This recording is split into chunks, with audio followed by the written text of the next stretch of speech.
how's it going? My name is James P. White. That is Chris Mooney. This is the Bald and Short of It podcast. This is episode number 33. It's, I can't believe we've done 33 episodes and we're still alive.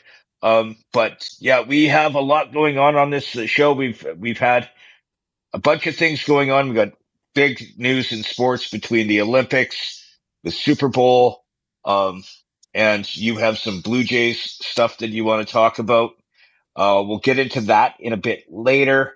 And I've got some exciting Star Wars news, which everybody's excited about, including Chris Mooney. Oxymoron alert. Yes. And then we've got some, just local stuff. It's going to be a fun podcast. Uh, the Let's start it out with, we always do this thing at the beginning of our podcast. What are you drinking? Because we're both alcoholics. So we're kind of, drinking, Speak for while we yourself. do the podcast. Uh, but you're not drinking? No, I'm not an alcoholic.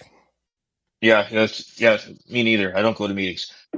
But I'm back on the famous grouse, the Scotch.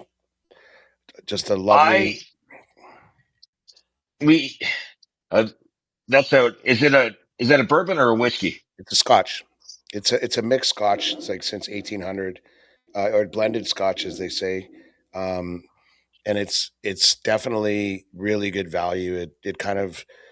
Um, it kind of lines up, I guess, with like a Johnny Walker Black. It's not very peaty, just a really good, solid Scotch. Okay. So it's good. Okay. And myself, the reason why I want to start out with this is since the beginning of January, I've sworn off beer What are you drinking because, first of all?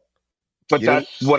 that's Okay, what I want to get okay, into, yeah, getting into this yeah. is because we had a conversation that I've been drinking these nudes the last little while, which are seltzers, which are only 100 calories. And, but yet I've been gaining weight. We're going to do the weigh in a minute. But I'm going to finish. So what I'm drinking today is I'm actually drinking. I have some of the nudes left. I only have four. I'm going to crush them before. But what I've been doing over the last couple days is I've been mixing my own drinks because, I mix them. So this one is a Caesar. So I mix my own. So it's Clamato, the Frank's Red. I use Frank's Red instead Well, of that's a Tabasco, good touch. and then of course vodka. And then this one is just vodka, water, and lime. So I've been mixing That's the my way to own, go. rather than drinking the nudes, because one thing I realized, especially after the last podcast, is I crush them. Like I will Yeah, drink. you probably drink them 2-1 to beer. We talked about this on Friday when we went to the Yes. Druid, and Kent, the bartender, shout out to Kent, really good dude. If you're ever in downtown, check out Druid where Mercer used to be. Really good people there. They had their grand opening last week. Jimmy and I were there. We were invited guests, and they were really kind to us. But Kent pointed out to us, we were talking about your New Year's resolution and how you're drinking the Vizzies, but gaining weight, and we couldn't figure it out. And first of all, he says, "Well, they're 100 calories, so." A Michelob Ultra is like 90 calories. A Miller Light is 90 calories, and you don't drink it as fast as you crush those spritzer Yes. things, right? Yeah. And yeah, I don't crush them as fast. And one thing also is actually Sea Change has their Death Wave is a lower calorie beer as well. Because I was looking up lower calorie. It's actually less calories than the nudes are. And Death it's a Wave. beer. What Death what are Wave. the, what are the calories on that? I think it was like 90.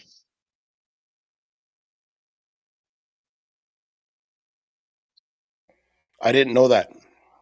Because I was looking it up because I was looking up that new beer that I tried at when we did the Super Bowl thing, Yeah, and it's normal calories, and it's I can't remember the name of it.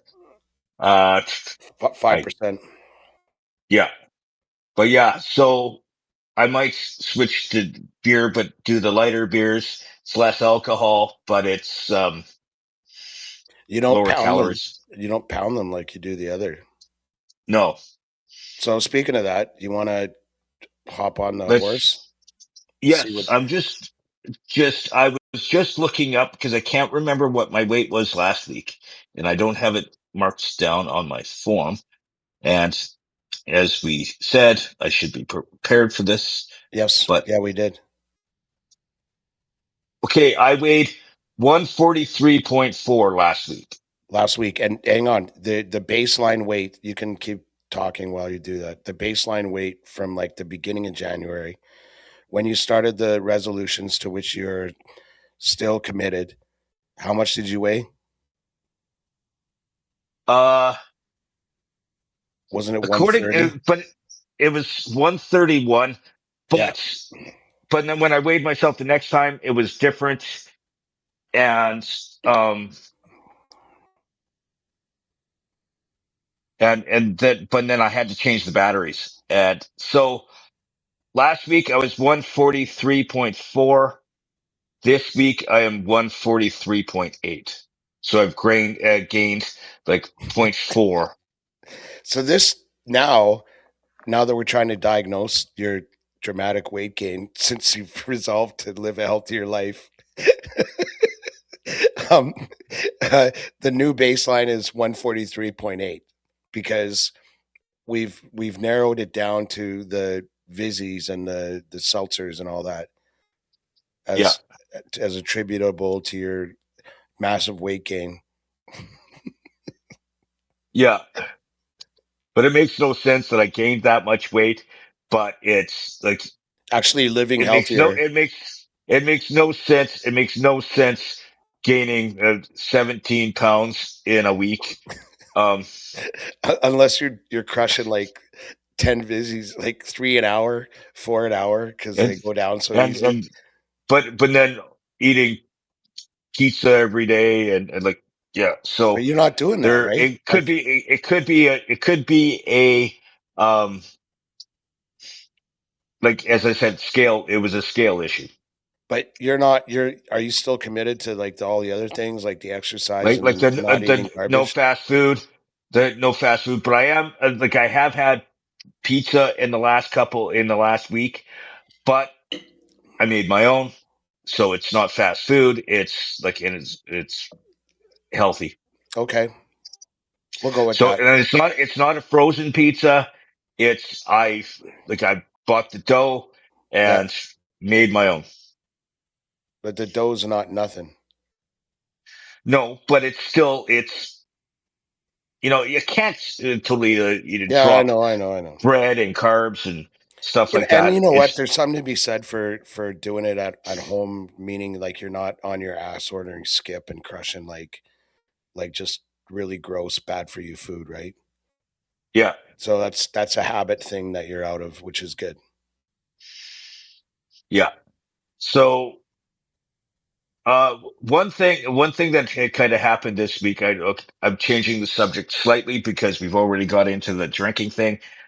I have confirmed the Zebra Center. I do actually have uh, a speaker from there, and it is happening, and it's actually 2 weeks from tomorrow. So I'm, hammering down trying to get.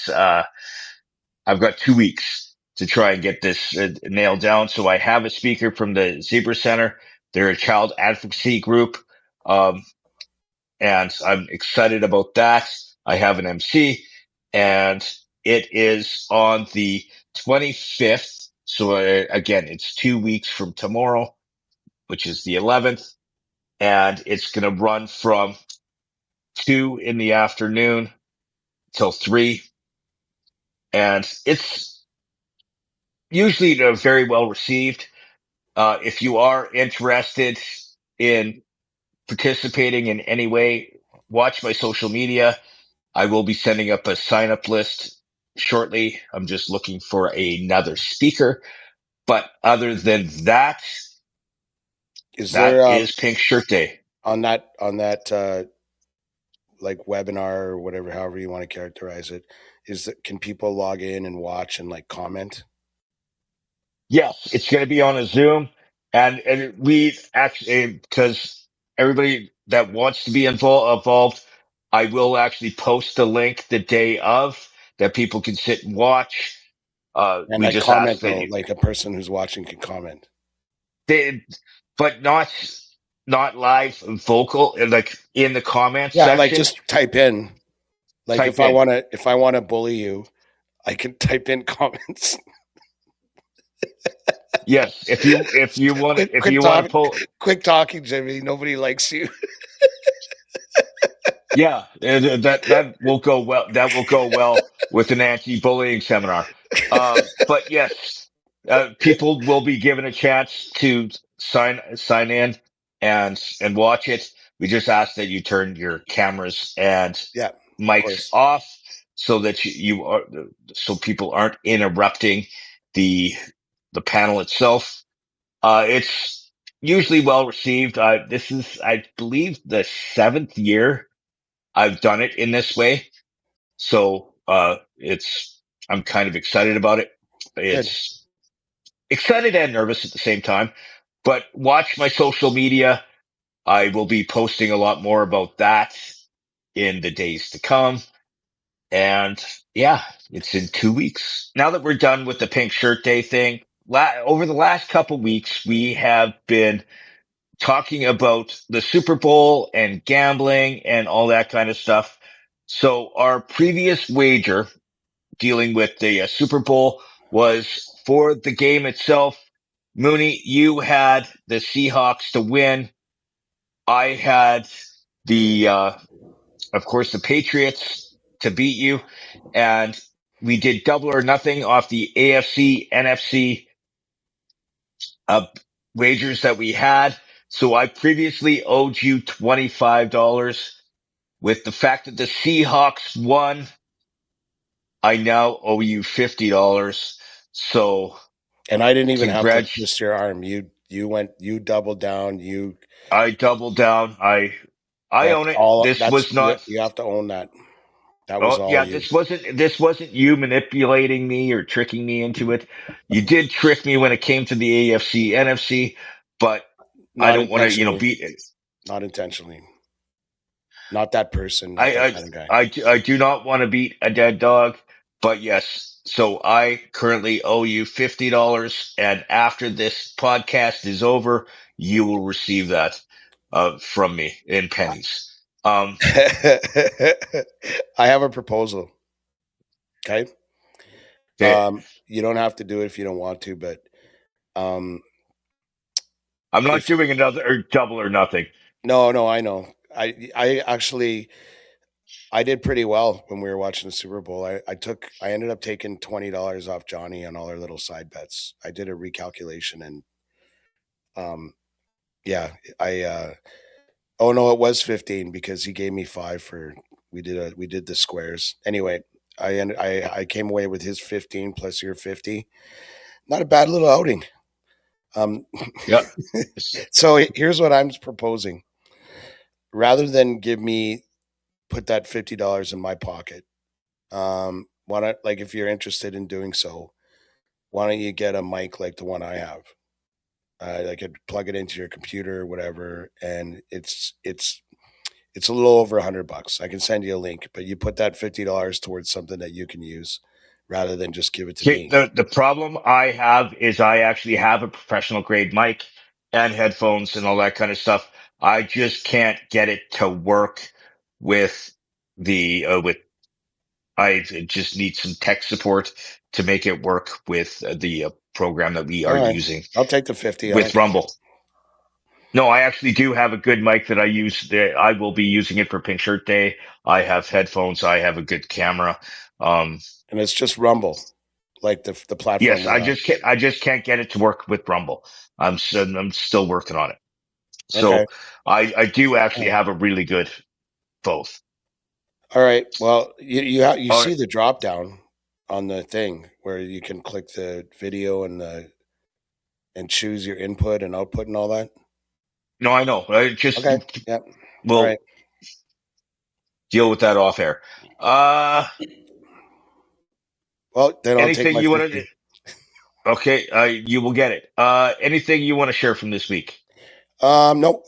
Well, we hung out on Friday with the Druid. That was a fun night. I it has it shares a lot of similarities with the old Druid, the new one on 104th and 104th. So highly recommend it. That was a fun evening with you, and then we did Super Bowl, and yeah, Sure, that Brooke. was at Sherbrooke. That was as far as I'm concerned, that was a great night. The football game was a little bit underwhelming, but it the right team won because frankly the Seahawks can beat you anyway. I mean, if it's a high scoring game and it's big offense, they got you. This was a very much a defensive masterpiece on their part, and there wasn't much that they gave the Patriots. The 7 points they got was kind of garbage time ish. So it was a boring game. The halftime show was a complete tire fire, from what I saw. I logged into Turning Point USA on Rumble and watched the Kid Rock halftime show, which was actually quite good. Um, and yeah, beyond that, I mean, it was a nice little Sunday. Yeah, I was gonna get into that. Like, I wasn't too impressed with the halftime show, the normal one, like dealing because it had that Bad Bunny, but they did bring what's her name, Lady Gaga. She was part of it, which I'm a fan of hers. Yeah, I don't But know. yeah, like what I saw of the Turning Point USA halftime show, their version, I was it was cool. I wish that would have been our actual halftime show. Yep. They interviewed Kid Rock before all of that, and he said, if you want to appeal to your base, if you're the NFL or whatever, and you're doing a show in the Bay Area, there's a little band known as Metallica that would pretty much capture most of your audience, young, old, like whatever race, whatever background, it doesn't matter. It's a uniting thing. And he also said, or a band called Journey, also from the Bay Area. But they get the guy who does the Spanish song. Whatever, it's their league. They're not sharing any of their money with me. I just consume their products, so I only have so much say. Definitely not going to lose my marbles over it, but doesn't seem like the smartest business approach to your business, if you ask me. But who knows? Like it's gonna be it is what it is. We have no control over it. It was still, a good outing, Yep. dealing with that. One thing I forgot to mention when I was talking about the week is I had a really good experience brought up to me for this year. I'm actually going to be doing a MC of a music festival this summer. I was asked to be part of the Energetic County Fair. It's in Fort St. John on July 16th to the 18th. I haven't done an MC gig on my own, like I did like with it since the radio station, Yep. and I'm really excited. They have Blue Rodeo, the Roadhammers, High Valley. They seem mostly country artists, but Blue Rodeo is kind of Blue we played Rodeos, that. yeah, they're just straight up Canadian. They're kind of Yeah, I wouldn't call them country. I'm not no, sure I'd 'cause we call them used to play pop them on either. cruise. Yeah. The when they first came out, because I remember when I used to listen to country music when I lived in Tabor. They were known as a country band, but they're very bluesy. I would say they're more blues rock. than they are country. But that's I just me. you won't find too many Canadians that don't love that band, including me. They're a great outfit, and you're very unique in terms of how they sound. I mean, they cross genres. I wouldn't characterize them as country at all, but they're certainly in country is among one of their many influences, and it comes out in their music. So we're lucky to have them, and that's great that you're doing that show. I guess Yeah, like it's what do I am I like kind of a co MC or like how what's uh my role in this? uh absolutely nothing. Oh, You like so know, just kind of hang out in the room, just drink beers and just like oh, you're not invited. Like, just saying. Um, it's not always about you, Mooney. You know, it's not all like if you want to come and be involved, you could be like everybody else, buy tickets and show up. But so this you is know, just I this is just another example of you introducing talent, which happens every week on the Bald and Short of yeah, I introduce myself every week. So now that we got that out of the way, let's get into a little. We've dealt with the Super Bowl halftime show. Really wasn't the best. The Nope. uh, Olympics. You wrote on here the opening ceremonies. Yeah, Can I mean, you? it's almost old news now because that was Friday. That's like 4 days ago. And I mean, But how this many is events? 10 days. Yeah, This is no, 10. But it's a 10-day event. I think it's We only 2 weeks. do our show. Yeah. But anyway, the opening ceremonies is a lot of, and this is solely my opinion. I'm no expert, but all the dancing and the ballet and the Mariah Carey and all that. I mean, this is a fucking sports event. Why don't you just introduce the countries, celebrate them? Um, in the opening ceremonies, it was really, really cool to see Leon Dreisaitl as the flag bearer for Germany. He looked really happy, and I tuned in, recorded it even just to see him because I'm an Oiler fan first. So that was great to see. Team Canada's outfits were absolutely fucking atrocious. And there weren't too many observations made by other people online that didn't say the same thing. There was a lot of pushback against how horrible Canada's outfits looked. They and there are a lot of countries that went out of their way to look to be polite, unique, but Canada, yeah, a lot of people made references to looking like a turd and all kinds of other stuff. But even Germany's was kind of weird. But anyway, it's not about what you're wearing; it's about how you perform. And getting onto that, I mean, who doesn't love the Olympics? I turn into a junkie every 2 years because you have the summer and the winter, um, alternate like, and I did my share of watching on Saturday because they had the opening ceremonies Friday, and like there's about 3 or 4 things that I wanted to get done on Saturday, and I ended up doing one. And I spent the rest of my time watching Olympics, and I could promise you that I'll probably still be doing that.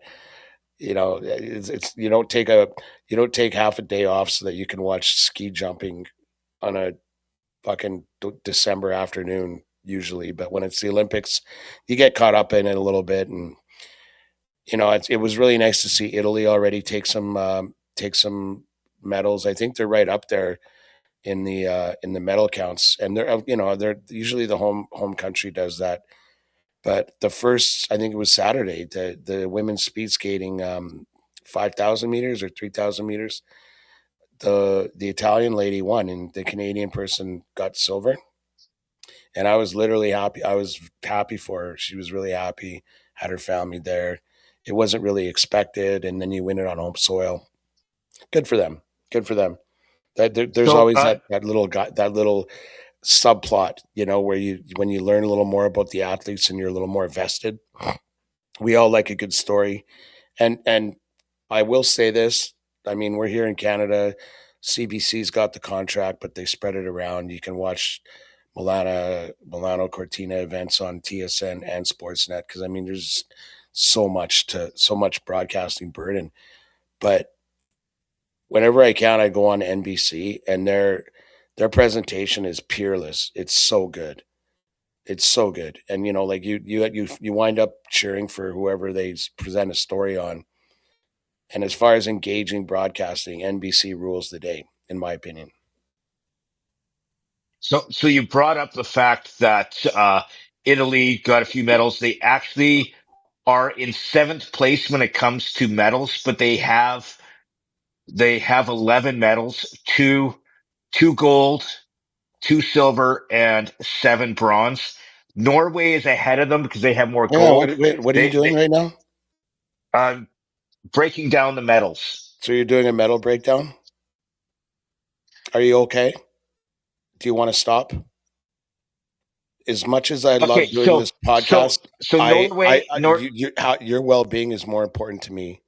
So if you're having Norway a metal has breakdown, the like is I can stop, Jimmy.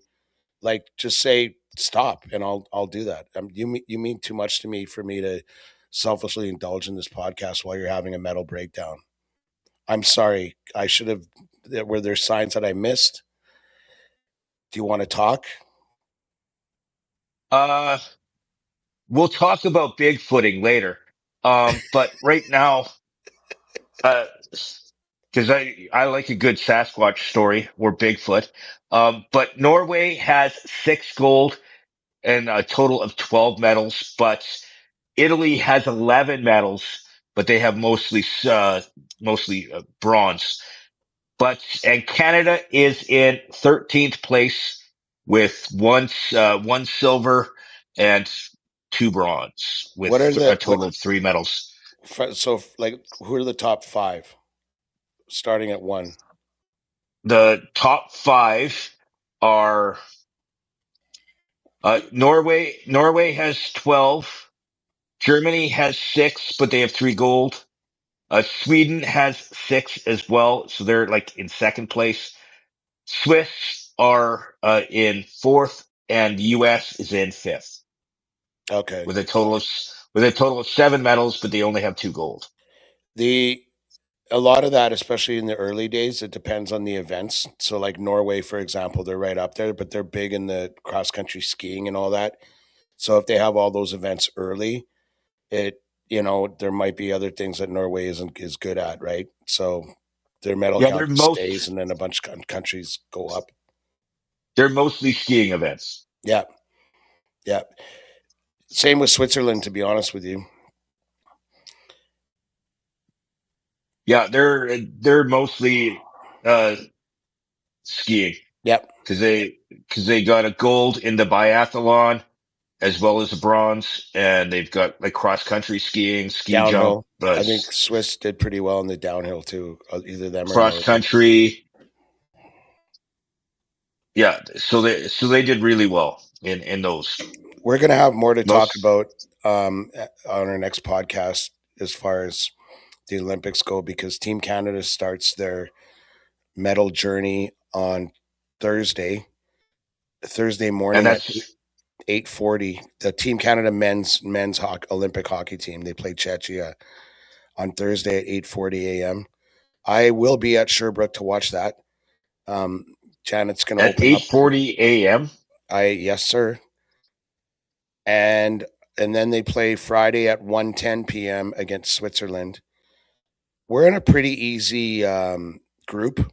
So we have Switzerland, France, and Czechia, however they pronounce it. So I we think it's again, Czechia. yeah. So 8:40 we play Czechia, which is arguably the most challenging country in our group besides France and Switzerland. So it's a good way to ease ourselves into the tournament. We don't play Saturday, but we do play Sunday at 8:40 a.m. against France.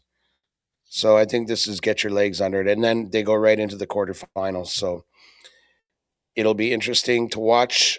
I'll be pulling for Canada, but I'll also be pulling for Germany because Leon's captaining that team, and Josh Szymanski, also with the Oilers organization, is part of that group. Germany plays 1:10 on Thursday against Denmark. Germany's in a pretty easy group too, so they might actually make their way. Denmark, Latvia, and the US. The US is probably going to beat them. So those are the only scheduled games, because once you get into the quarterfinals and things like that, it's all about how the teams do in their group. Speaking of, I find it funny that, and it's just the alcoholic in me, that with the Olympics and even with FIFA, like soccer, bars will open earlier because people want to watch the games and stuff like that. And it's just another reason to drink. That's, I just find that kind of amusing, and cheer on your teams and stuff like that. But if it just amuses. Sherbrooke was a Tim Hortons or a McDonald's, I'd still go just to be in the company of other fans. It's like it's not an everyday occurrence. So, No, it's nice to be no, but part of the community and get into it. I'm just saying, like we used to talk about that all the time when I used to be on the radio. Um, Yeah. So the other thing I wanted to mention was women's hockey. Every single year since they've had women playing hockey in the Olympics, which I don't know how long that's been going on, but women have played a bigger role in terms of the spotlight and hockey in the last, we'll say, 20 years. But it's always been Canada and the U.S. Like Finland's got a team, Sweden's got a team. I mean, other countries do, but it's always been Canada and the U.S. And this year, and usually most years it's a toss up, but this year it's been pretty well known that the U.S. is got their number. And before we did this podcast, Canada was in the midst of playing U.S. And I watched a little bit of the second period just before the intermission, and Canada was down 4-0 to the U.S.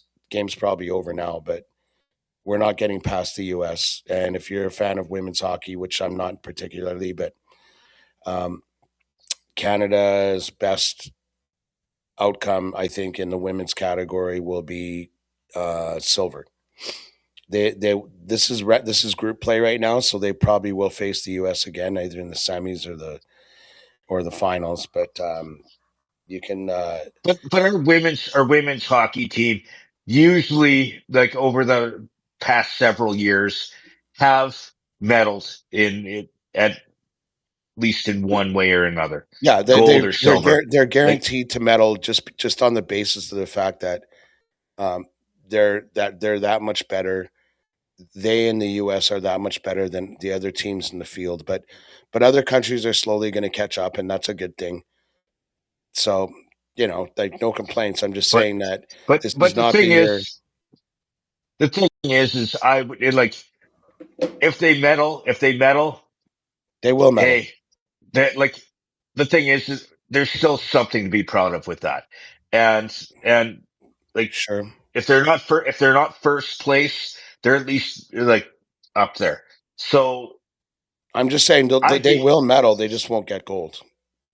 Make my words. that that's that's called negativity, Chris. We're about positivity on the show. Just so you know. So I thought I the Olympics approached. have just started. I wouldn't count them out yet. That's just Okay. me. Well, speaking of But positivity, like, I approached your medal breakdown very positively, and again, I just just full of support. Here for that. That's why I'm here. yes, I totally understand, and Positive. I Keeping it positive. I I I believe in the Sasquatch as well, and so forth and so on. Before we move to something else, you had some Blue Jays news. Can you Yeah. Buck Martinez something? Yeah. I feel like it bears mentioning that Buck Martinez has retired from the Blue Jays organization, or Sportsnet, I guess, if you like, but Blue Jays own both, or Sportsnet Rogers owns both.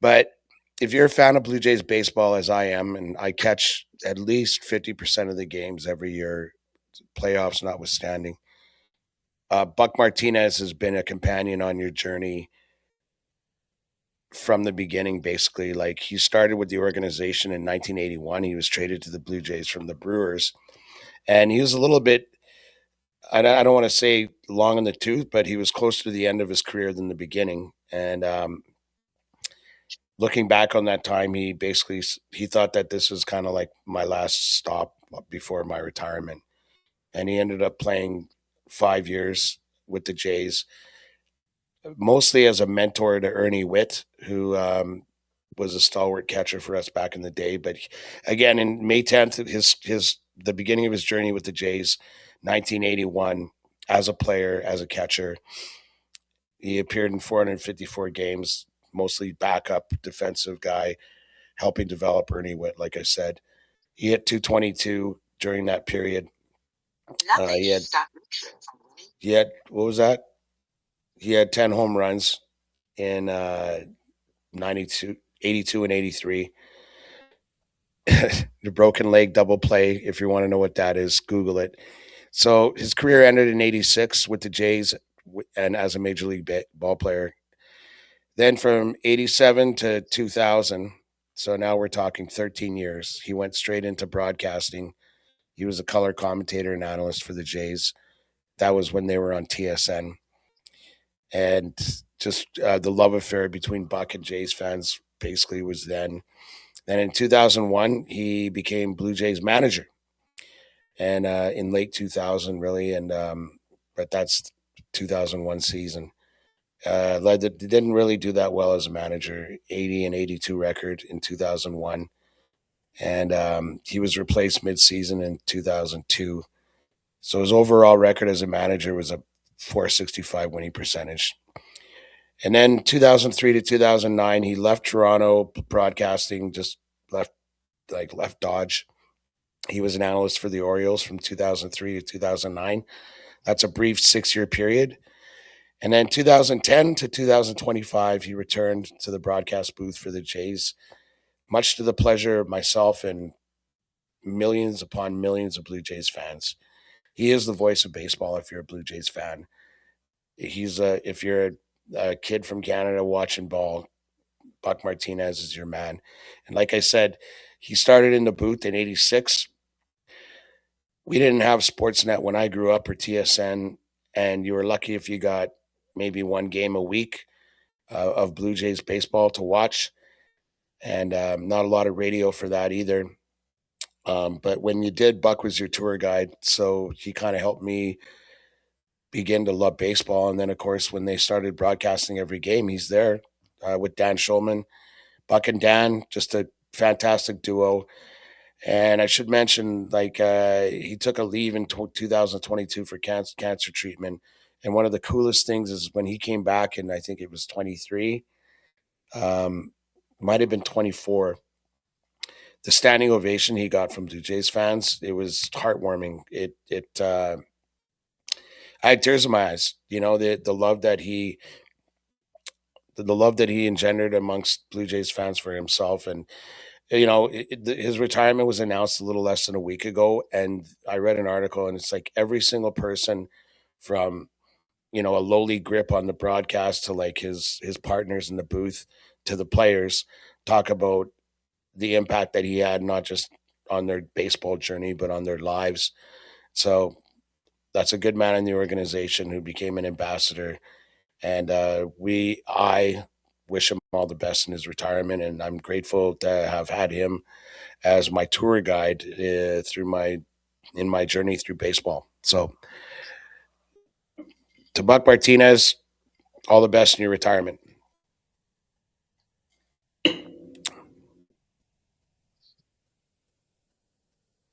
Okay, so I can wake up now. Oh, well, that's yeah. Thanks for honoring him, Jimmy. That's classy. Hey, I did. I was. It's really classy. Yeah. I'm all about the class, baby. Now, let's get into something a little weird. So I read this article. I don't know if you saw it on the prep, Mooney, but in Barrie, Ontario, the police are warning people about tracking devices on their cars because they found two vehicles that were at in the hospital parking lot. Just one second. I'm having a technical difficulty with my computer because it's playing a commercial for no apparent reason. Here we go. I'm back. So, so they were parked in the Royal Victoria Hospital in the parking lot, and people were putting trackers on their cars. Like it could be they didn't say any specific thing, but you can get them now. Like you have those eye those ones that you can get from Apple, that where you can find your keys and Air stuff, tags, air tags. air tags, whatever. Like that's kind of scary. How you have to check your vehicle to make sure that there's no um things like that on your car. Yeah. So there's crime in Canada has gone up, and we're talking by the hundreds of percent. Like you can Google it, check it out in the last 10 years. But a lot of that there's a lot of factors, but one of them is lenient sentencing and like catch and release, and so it emboldens obviously evildoers, and that's a conversation we don't want to get into because it's fraught with partisan criticism. So I'll leave that aside, but we're definitely seeing a lot more of that going on, and particularly organized. So like when they talk like car theft stuff, it's off the street and it's on a boat in like days. And they send them off to like the Middle East, they send them off to Africa, whatever, and they have markets for those low mileage, high end vehicles that they just go and sell. And we don't have enough security in our ports to prevent that from happening. And usually when you see it get see those rings get broken down and arrested and or prosecuted, it's months and months and months of police work that a lot of our forces don't have the wherewithal to do, including the corrupt ones in Toronto, which is also news that broke this week, but I'll park that as well. It is scary though to think that if it makes its way westward, I should really put an AirPod under my seat or an AirTag or whatever my truck. Somebody wants to. But they're saying that if you have an Apple device or even any device and you go to your Bluetooth settings where you're trying to connect to things, it'll tell you if there's like an AirTag or something there Yeah, trying to connect to your device.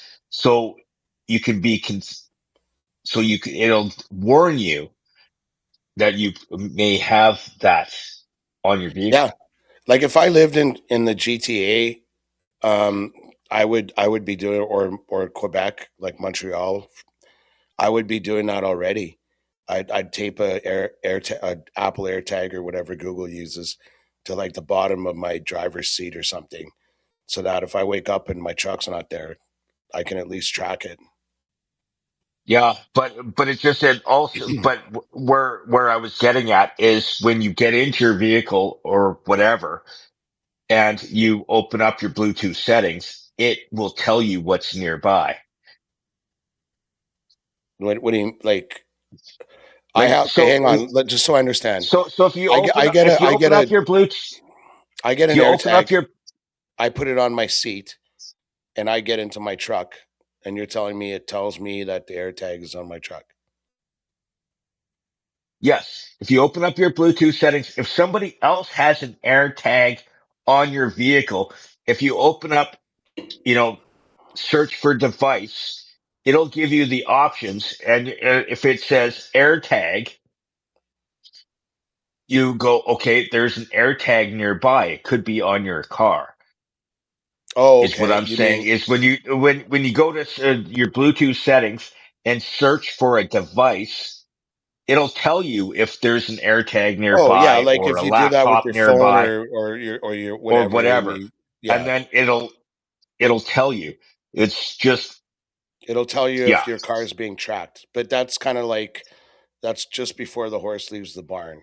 A proactive way to mitigate that risk is putting an AirTag in your car, in your trunk or wherever, so that if your car ends up being stolen, you can track it down and, in my case, bring a baseball bat and sort out the motherfuckers that took it.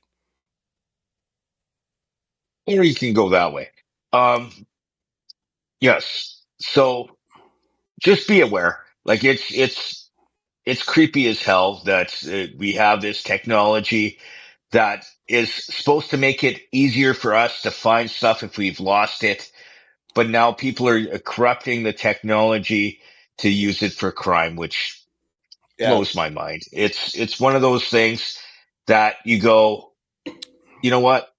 Like we have the ability to do so much good but yet the potential to do so much bad at the same time. If you take away the It's deterrence, like the deterrence from crime, like enforcement and punishment, if you take those things away, crime is no longer deterred.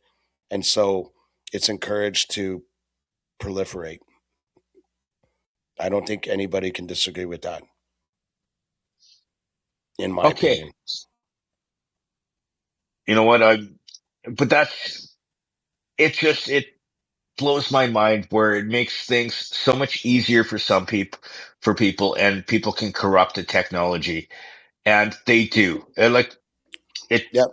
it's sad is Yeah, it what I'm is. getting at. Like we're trying to make things easier for us and it also makes shit harder.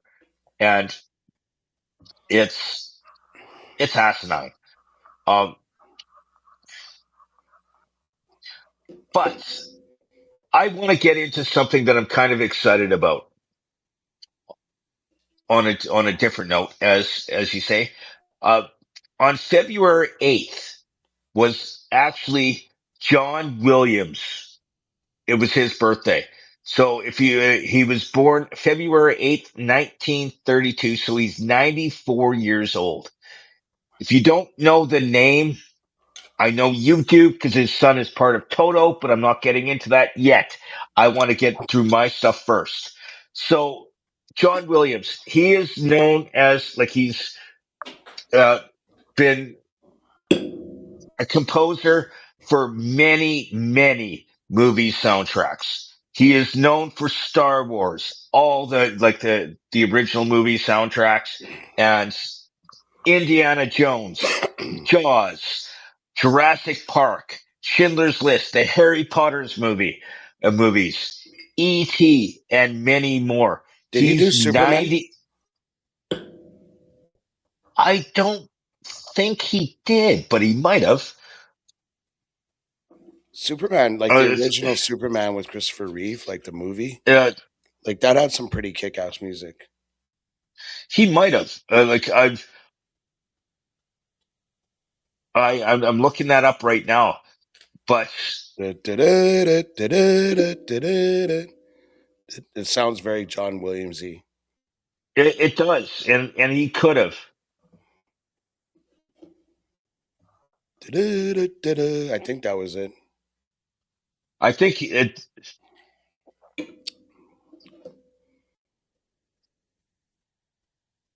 Are you having trouble? Okay. The original was John Williams, Yeah, but there you go. the newest Star Wars Superman movies were done by somebody else. Yeah, it was using his original composition, but yes, he was also known for Superman. Yeah, it's composed and conducted by for the '78 film Superman. Because that Yeah, sounds very John Williamsy. that is, and What a national treasure this guy, eh? Like those songs stay in your head.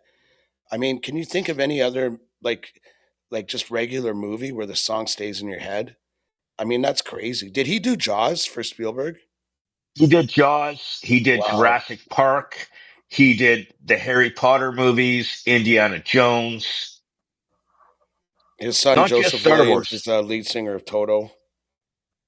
Yes,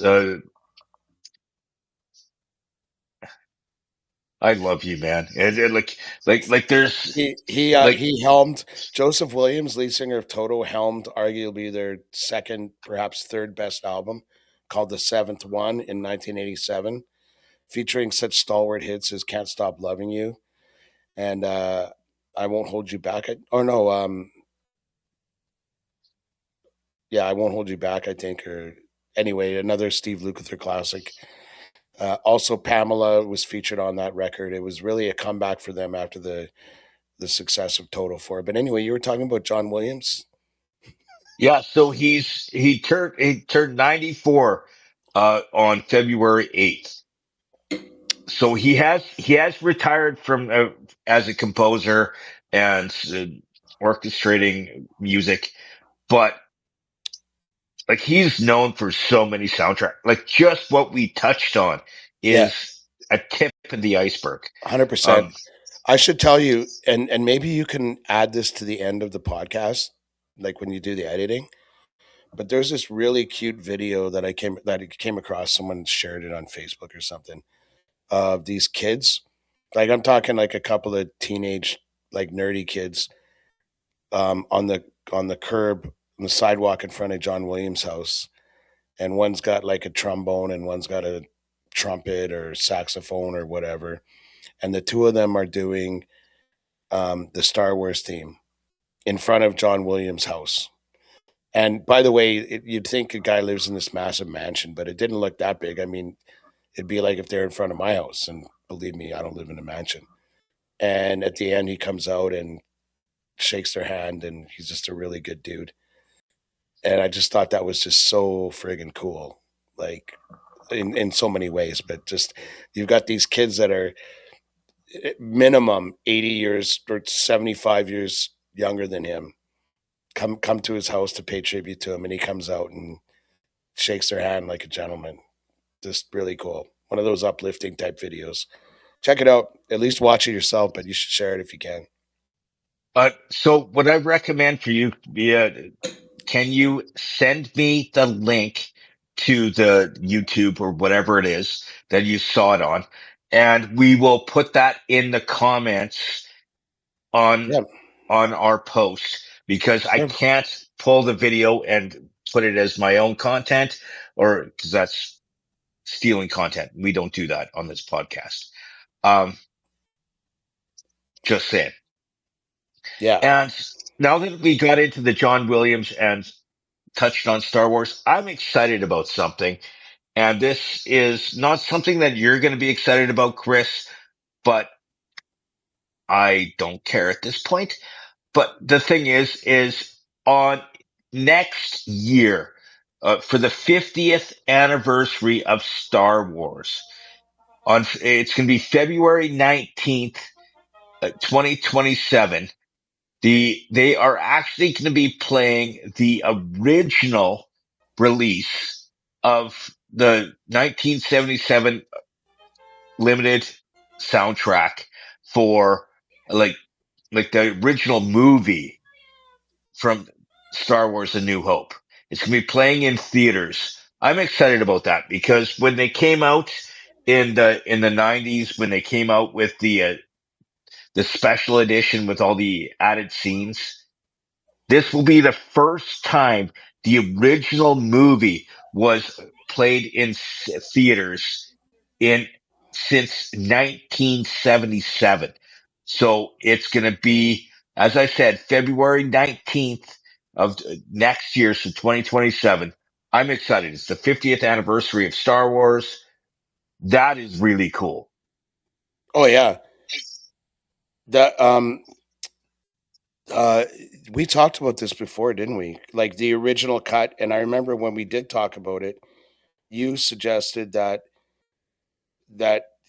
because George Lucas had control over the even though he sold Lucasfilm or whatever, he had He control sold, over. he's, he sold the rights to Star Wars as a whole. Yeah. So anything that was Lucasfilm, uh, is now owned by Disney.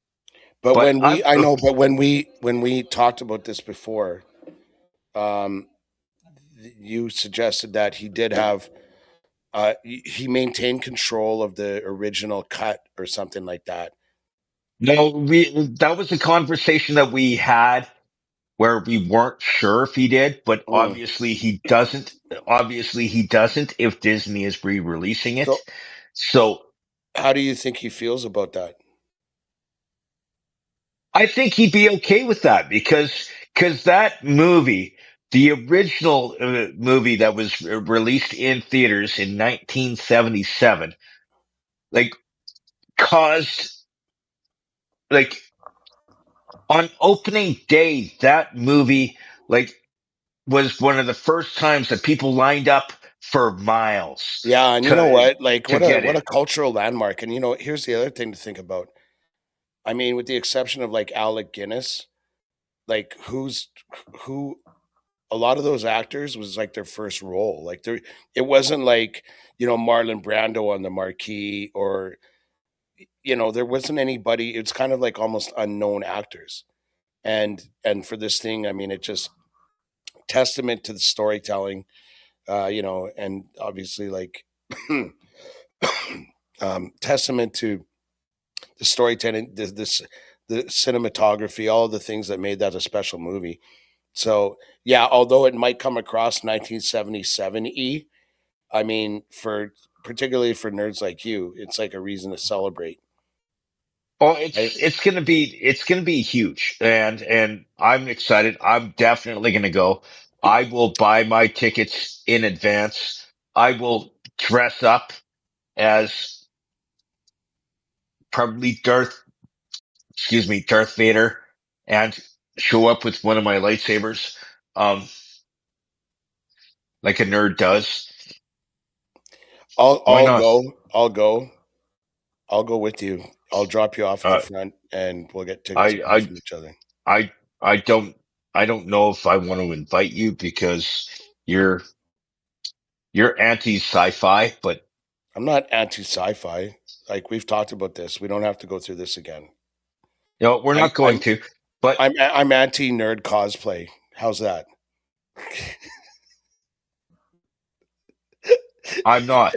So one last Clearly, thing, and one last thing dealing with the Star Wars universe that I want to just touch on real quick is for the Mandalorian. Super Bowl. The Super Bowl, they released a new trailer for the Mandalorian and Grogu. Uh, it was a Super Bowl trailer, and it's kind of cool. They have uh Grogu and Mando on like basically on a sled pulled by tauntauns, um, on an ice planet, which is not Hoth. I'm not sure what planet it is yet, but I'll get back to you as soon as I If you're not know. sure what planet it is, how do you know it's not Hoth? Because of the fact that they're in kind of on a mountain, like they're kind of on the side of a mountain in a valley. And it's, to my knowledge so far, they never showed that they had these kind of cliffs and valleys on in Mando. Are there But tauntauns in Hoth? I know the answer to that question. tauntauns, yes, like they're, Obviously, I mean, I saw Empire. Obviously, there are tauntauns in Hoth, and so yeah, they're but in a it's just they're snowy, not probably they're in a not on, snowy they're not planet. on. They're on a planet upon There's which there's snow, and they're being pulled by tauntauns. But you dismiss the idea that it's Hoth, like outright, without any real evidence. I'm not sure, as a fan of Star Wars, I like that kind of dismissal, frankly. As a lifelong fan, and maybe even like a dedicated fan that kind of knows a lot of details about Star Wars, like I do, how can you just outright dismiss that it's not Hoth? because I'm smarter than you. Um,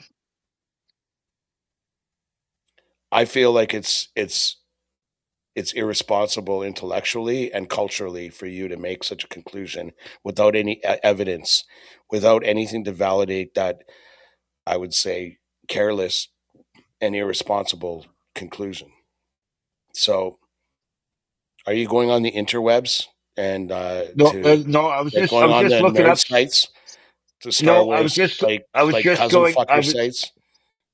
I was just going to a previous thing that I was dealing with back during the Clone Wars. Is the fact that that Mandalorian, the Mandalorian system, actually had a couple of different uh, planets that were snow, like that had snow on them. One of those is Maldo Kreis, which is in the Mandalorian system. We know, we all know what Maldo Kreis is. Go on. I'm just you don't, but I'm just Come on, saying Jimmy. it's in the outer rim. I Uh, know it's in the outer rim. I mean, it's low hanging fruit. I'm asking you to validate that it's definitively not Hoth. Because you said, I'm going by what you said, Jimmy. You said it's not I Hoth. I mean, there's I snow, said there's tauntauns. I mean, what else I'm do you need? And then you just say outright, it's not Hoth. Well, I kind of hope it's Hoth because I some of said the to greatest my moments of the knowledge. Rebel Alliance occurred in Hoth. Maybe not in the winning side, but certainly in terms of like uniting as a group and working hard to evade, the bad guys. I wonder. I kind of wonder some days if on Maldo Crease, if there's a The such Empire. thing as if there is a such thing as a Bigfoot, Sasquatch, something to that effect. Um, I'm not sure on that one, but it's just I'm going to look into it.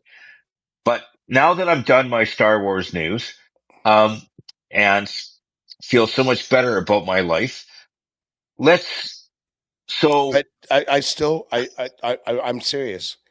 By the way, I feel like maybe you might be leveraging and slash overusing the Bigfoot thing, but because I think I I've could been be. very I feel like I've been a little more accommodating than I have in the past, but we can talk about that later.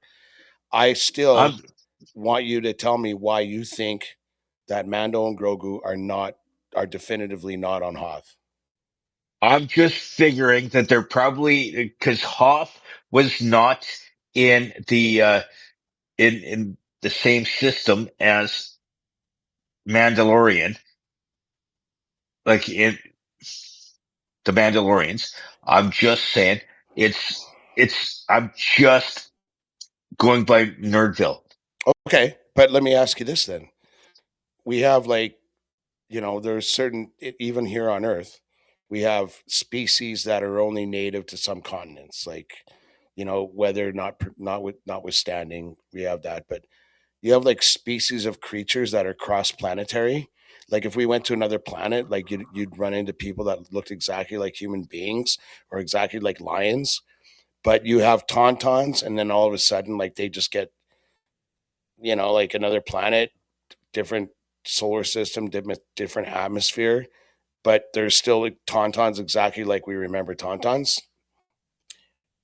Not for nothing, but I'd say that reinforces my point that you can't dismiss the fact that maybe Grogu and Mandalorian, Mando, as you say, are on Hoth.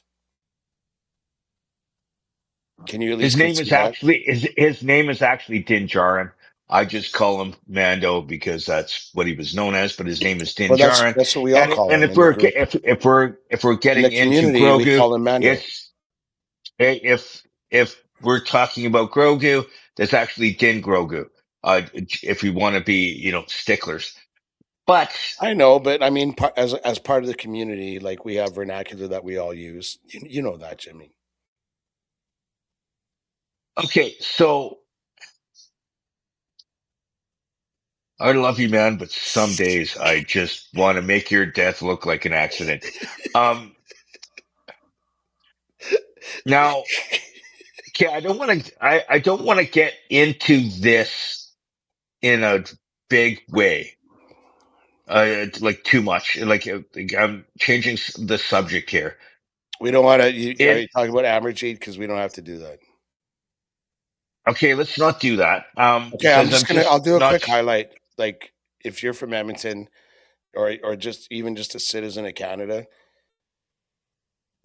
I've been reading up on the news about the Gordie Howe Bridge, as they call it, that was procured when our former mayor and then MP for Edmonton, Amarjeet Sohi, who, with the exception of being elected either to municipal or federal politics, was like doesn't have a degree. Not that that matters. That's okay, but only ever drove a bus besides that.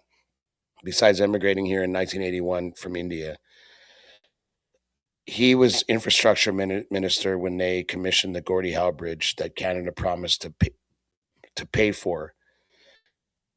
Amarjeet Sohi has been implicated in what they call bid rigging for quite some time. He used his influence when he became infrastructure minister to award a trucking contract for a major infrastructure project in Regina to a company owned by his brother, and there were a lot of donors of his that had shares in it, and there were improper benefits, and there was bid rigging. He had to cover up his crimes committed in India, and he utilized a less than mediocre journalist named Paula Simons, who, like, within a year or two, became a senator after she whitewashed his criminal conviction in India for terrorist ties. There were other charges. Some of them included abuse on a woman. And Paula Simon's series of articles made him look like a freedom fighter. Coincidentally, this is just before he ran as a member of parliament for Millwoods, some part of Millwoods or whatever. And so Trudeau promptly made him infrastructure minister. And culturally, that's probably not a good idea on the basis of Indo-Canadian corruption, particularly with I don't want to go too far down that rabbit hole, but there are associations with groups in India that pervade in Canada. Anyway, Eric Miller, professional Department of Civil Engineering in the University of Toronto, suggested that Canada probably won't generate enough operating revenue from the Gordie Howe Bridge, which is in Windsor, which is next to the Ambassador Bridge, which is actually having less traffic than it did 2 years ago, just on the basis of trade and whatnot. So we didn't need more capacity. You're basically building another of the same thing that you already have. And Canada committed to taking on both sides of that contract. So they say, we built the bridge, we own the bridge. If you're from Canada, your kids will pay for it, and your kids' kids will have to pay for it. The cost originally was $4.8 billion.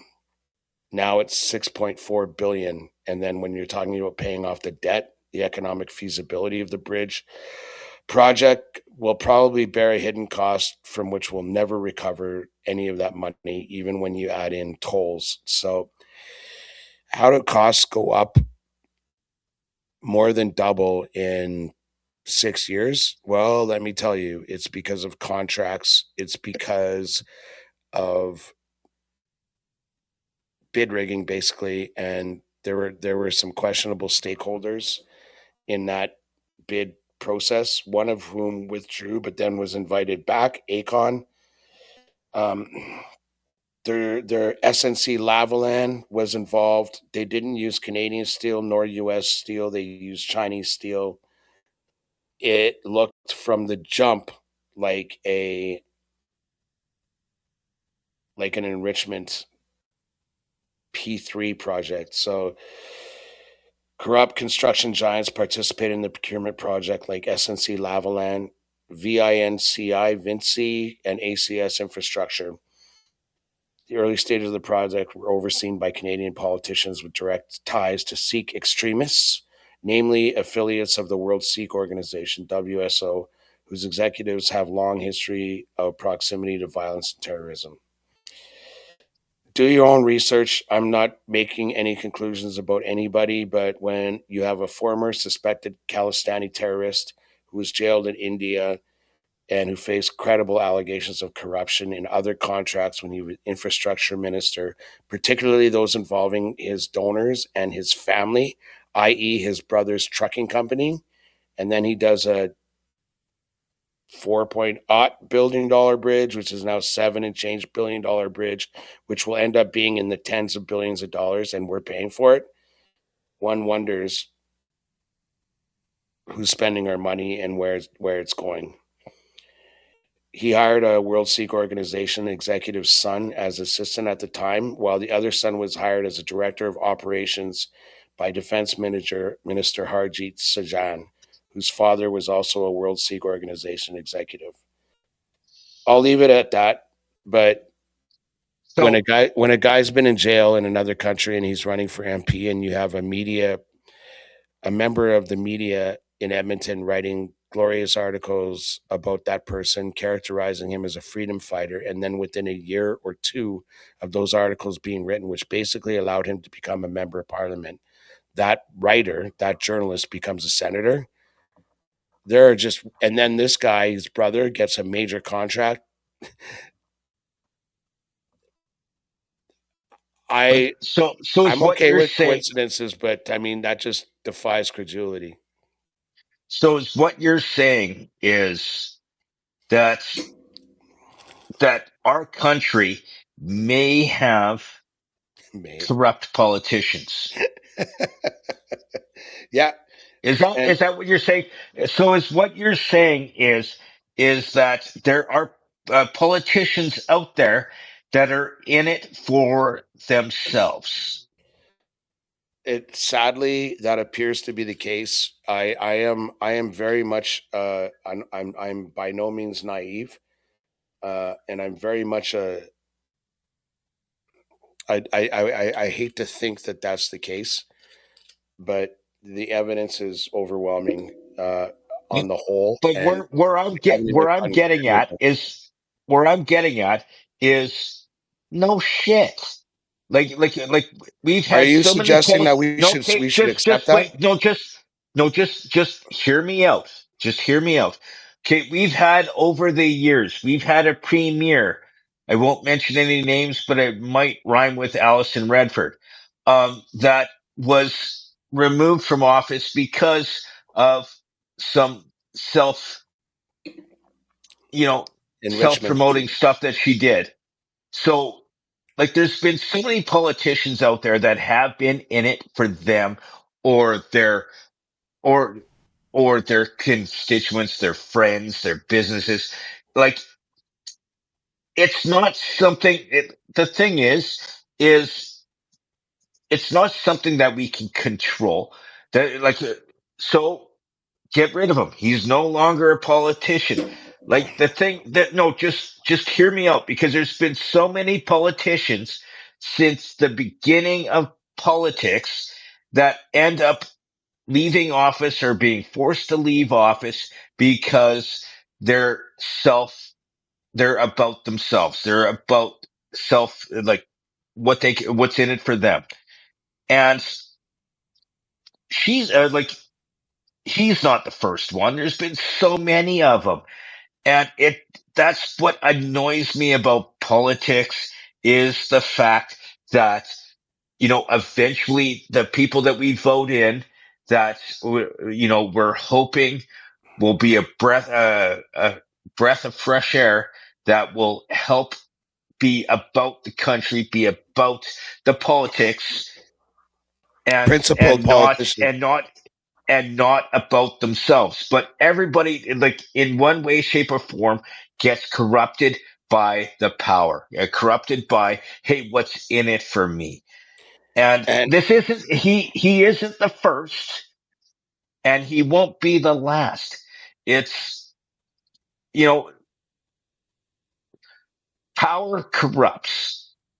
yep, they It's just say what it is. um, honestly though, and I mean this sincerely, that if I ever got into politics, all I would care about is like, and I have been elected into an office and I have represented people, and I've even recused myself with decisions voluntarily, even against advice from others that I sat with on our board of directors. Um, recuse myself when the possibility that my decision could even remotely impact my company. I recuse myself because I have a responsibility for the interests of the whole, not the few. And I take great exception, and you could call me an idealist or whatever, or naive, but I'm No, certainly. I wasn't calling you that. Oh no, I'm just. Let me I finish. like, Let me finish. You could call me that. A person, not you, Jimmy. A person could call me that, but frankly, like, why should we have to accept it? You go, of course, Mooney, of course. I'm like, great, but why should we have to accept it? We fucking pay for it. At the very least, like, we should have the right or the option to vote them out. In Alberta, we don't have that option. Elections are decided before people in Saskatchewan cast their votes, just on the basis of vote distribution. It is what it is. The only time that your vote's going to count, Alberta, is when we actually vote on a referendum for whether or not we separate, but we can park that and talk about it later. In the meantime, I don't think that we should simply accept that corruption exists. We shouldn't trust that our media is going to report on it, because it's not, because it's funded by the government. But at least if we could let one or two people know that, by the way, these are the people that have been fucking you over for however long, then at least you feel like you're creating a little more awareness of the problem.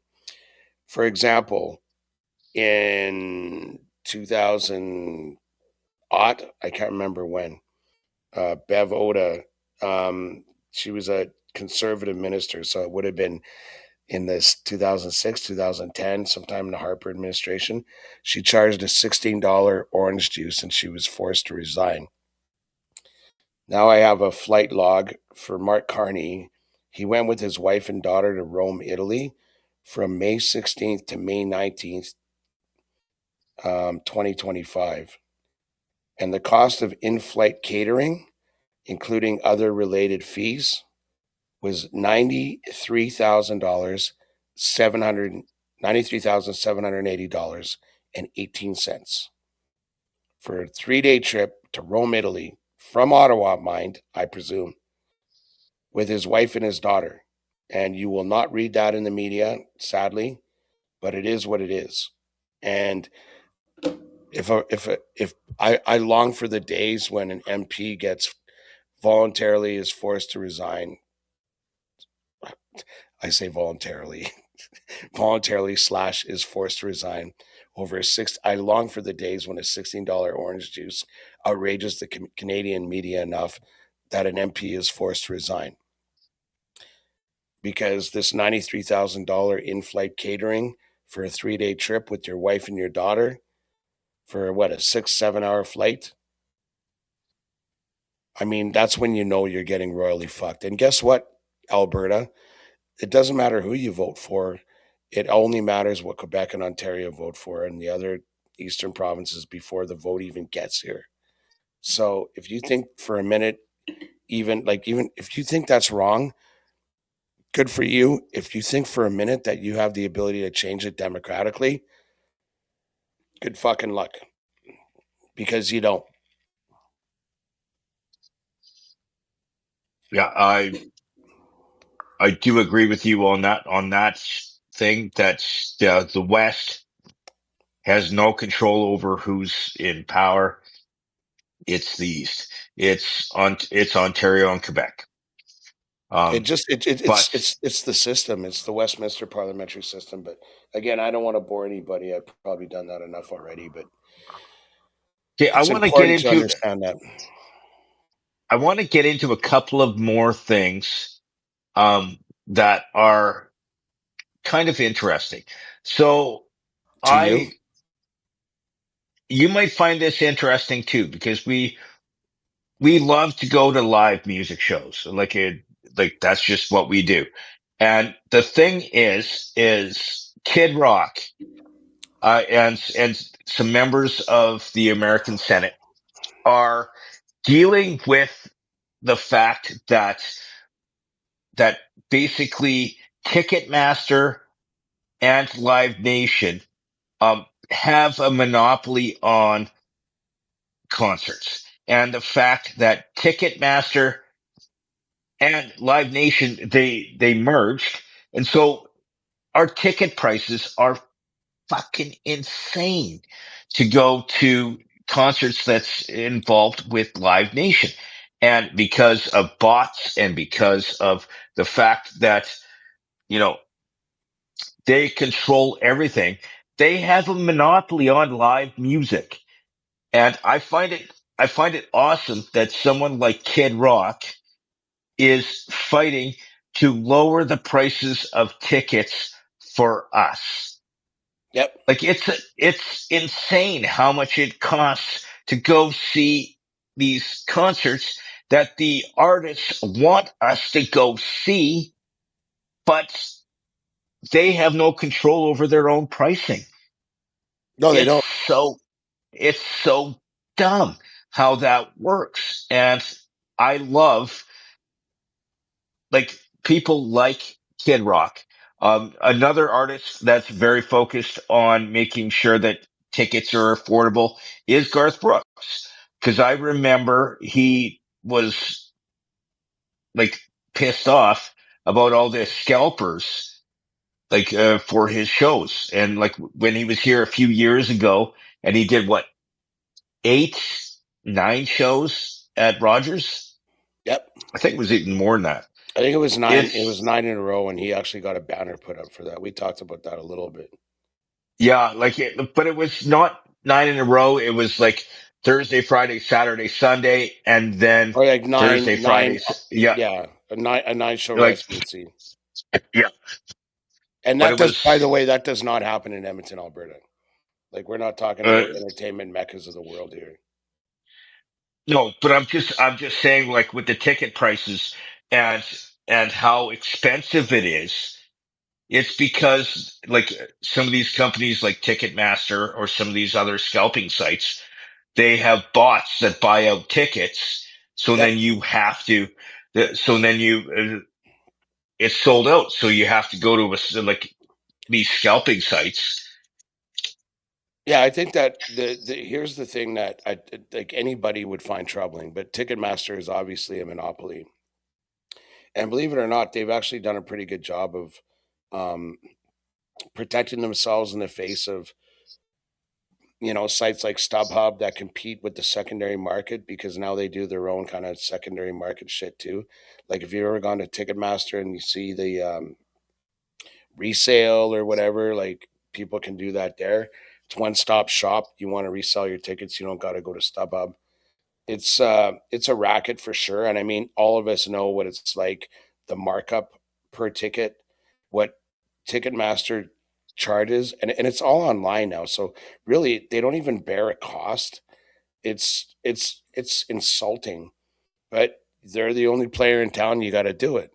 Metallica was famous for challenging them, and they only got so far. And just before you think that Metallica is freedom fighting for you, dear ticket buyer, Metallica is always and only ever about Metallica. So it's not like they're there to protect your rights. But regardless, they make a good point about the monopoly that is Ticketmaster. And so your point, Jimmy, I think is that um, that there are people in the states that are out there crusading against this. Is that what you're saying? Yeah, that's exactly what I'm saying. Is like Kid Rock is one of those people, and Yeah.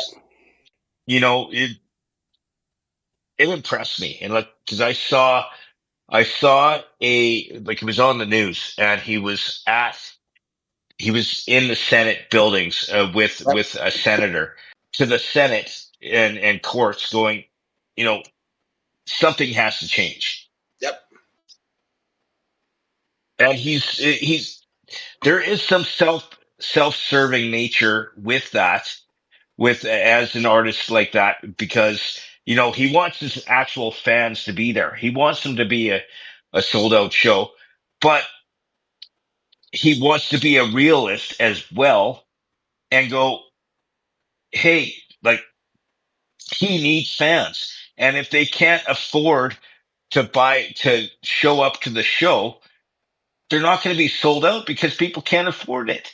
You know Yeah, what I mean? I think I would characterize Kid Rock's efforts as a little more altruistic. Like you can also remember that Metallica was big against Napster and online streaming and stuff. And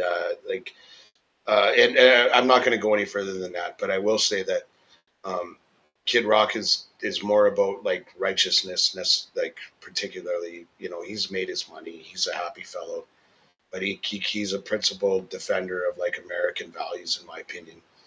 And so, good for him for trying to go a different avenue, maybe not the legal avenue that Metallica tried and failed, but like with Congress, with rules, with legislation, possibly to sort of mitigate. Like the Federal Trade Commission would be a great place to start to mitigate against monopolies like that from abusing the public. Because every time you buy a ticket and you're put on for an extra 10 points, and you think about that, just for the sake of numbers, you have I'd say 20, but I'm so bad at math. I'll say 10,000 seat venue, and the average ticket price is $100, and the ticket charge is $10. So Ticketmaster has engaged in a service agreement with whoever's throwing that concert anyway. Now you have 10,000 people and $10 from every ticket sale going in your pocket. So now you have 100 grand that just leaks in your pocket and you're doing nothing. Not to mention whatever contract that you engage with to promote this concert, whether it be with Live Nation, the artist management, whoever's doing it. I mean, you know how fucking ridiculously enriching it is, and all you really do is have a website. But the thing is with Ticketmaster, which I was trying to touch on with that, is Ticketmaster and Live Nation are the same company. They Yeah, merged. well, there you So go. they're getting they're both companies are making millions and millions off of this shit and by raising prices and some of these scalping companies that they deal with, you know, Yeah, that they're owned by the same people. So they're just making money hand over fist, yeah. making it so that the consumer, the people who actually go to watch the shows, are getting screwed. And it's so, it's, By the way, they're shooting themselves in the foot no, they're to not. They're make cashing in, man. Good for them. but, they're shooting the artist in the foot Let me tell you by going, something. Like, if you ever bought resale off Ticketmaster, which I have done, and which I should have done, even though I don't like the offspring and Bad Religion, we talked about that last episode.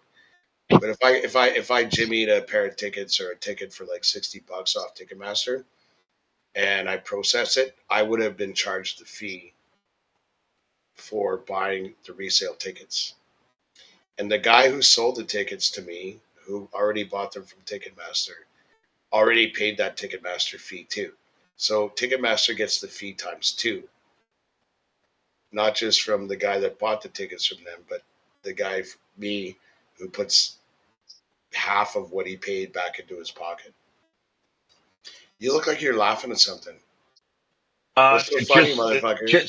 just something that you said, because you said if you jimmied yourself a couple of tickets, so is that called a shorty? Shorted yourself. Because if you jimmied yourself a couple of tickets, Yeah, because well, we Jimmy, already, the term Jimmy existed before you. I know it's hard to understand in your, I like understand your if you little jimmy a lock, narcissistic world that you, like that, if you, like where you're the only person that exists in your little world. But like, if you we used jimmy to your call way into a condoms, situation, Jimmies too. You got any Jimmies? Like you'd be at the bar with your I, buddies and you meet a girl and you go, "Hey, you I got any have Jimmies?" never ever heard those being called I a wish I jimmy, was but, hanging around with you back in the day and somebody came up to me and uh, asked me if I had any Jimmies. I, I'm like, I got one right here. You can take them. He'll uh, film. He'll film. okay, so let's, let's change the subject slightly because I found this other thing kind of interesting. Unless there's something else you want to say about scoring tickets, and we've kind of taken a lot of time on this one. No, that's okay. I But mean, no, the time was awarded itself. One last thing I want to say, when you were talking about Ticketmaster, it reminded me that we never got tickets for Brad Williams yet. So I went online while you were talking because there was a lot of time for me to do that. Given the indulgence that you engaged in, yeah, yeah, that's and there are still tickets available. So we'll have to talk. I was gonna just pull the pin and buy tickets right now, but I'll wait. And by the way, I didn't go to Ticketmaster. I went to River Cree's website, and then I go buy tickets, and then it takes. Where does it direct me to? Obviously, Ticketmaster. yeah, it's Yeah. Ticketmaster. So maybe next week But we'll tell the story about how much it cost us to buy tickets for Brad but Williams. the thing is though, is that's just how life is now. And I just hope, like, we have all these supposedly anti-monopoly rules that are being broken on a daily Yeah. basis, like being broken by so many different companies. But Like we're the best business model ever is to have your hand in someone's pocket every month. I mean, that's what the whole yeah. streaming thing is. Like you got $10 a month to Netflix, and then $10 to Disney, and then $10 to Amazon, and it's more than 10 now. Apple, you fucking name it, and that does. You know what? That's what keeps shareholders happy, particularly if it's a contract, because they can rely on that income monthly. So when you have your earnings report, and I won't get into all that, but it is what it is. But if you really want to protect the consumer, I mean, this is almost an argument in favor of Ticketmaster. Make it a per thing.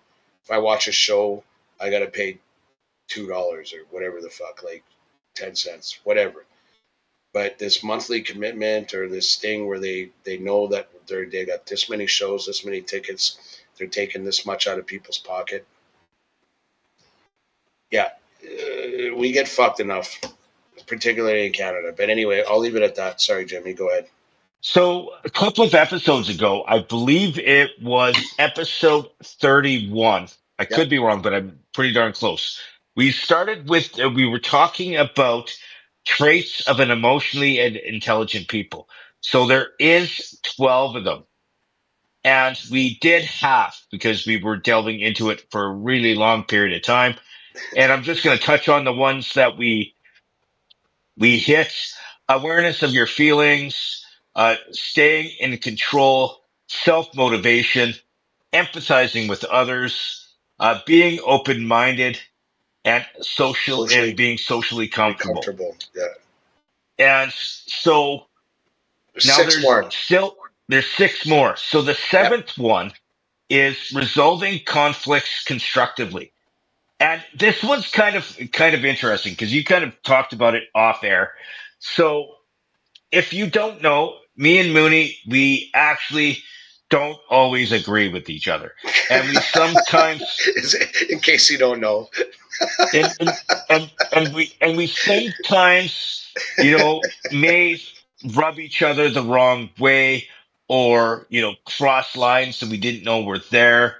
Like there's a number of different ways that stuff like that happens.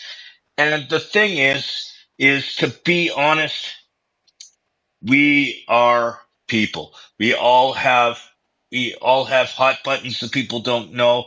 We all like, I don't know everything there is to know what makes you angry or what Well, doesn't make and you angry, I think it or should be lot.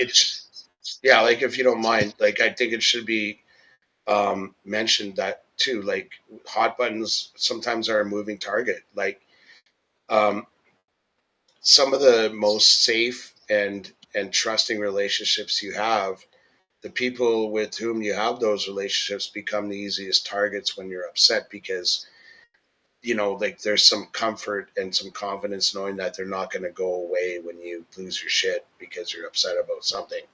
And when I say it's a moving target, I mean you have a bad day at work, or something else in your life comes up that impacts you negatively, that's bothering you. You're going to act out. Like it probably happens more often than not against the people that love you the most or around whom you feel safest, because it's safe to genuflect your negative emotions on them than it is going to work and losing it on a customer, for example. So, I mean, I get it. And again, the moving target part's very important because we all have different challenges and we all react to them differently. And, a guy who might feel great this week feels like ass the next week because something that he's confronted in life beyond that relationship impacts his behavior. his or her, obviously.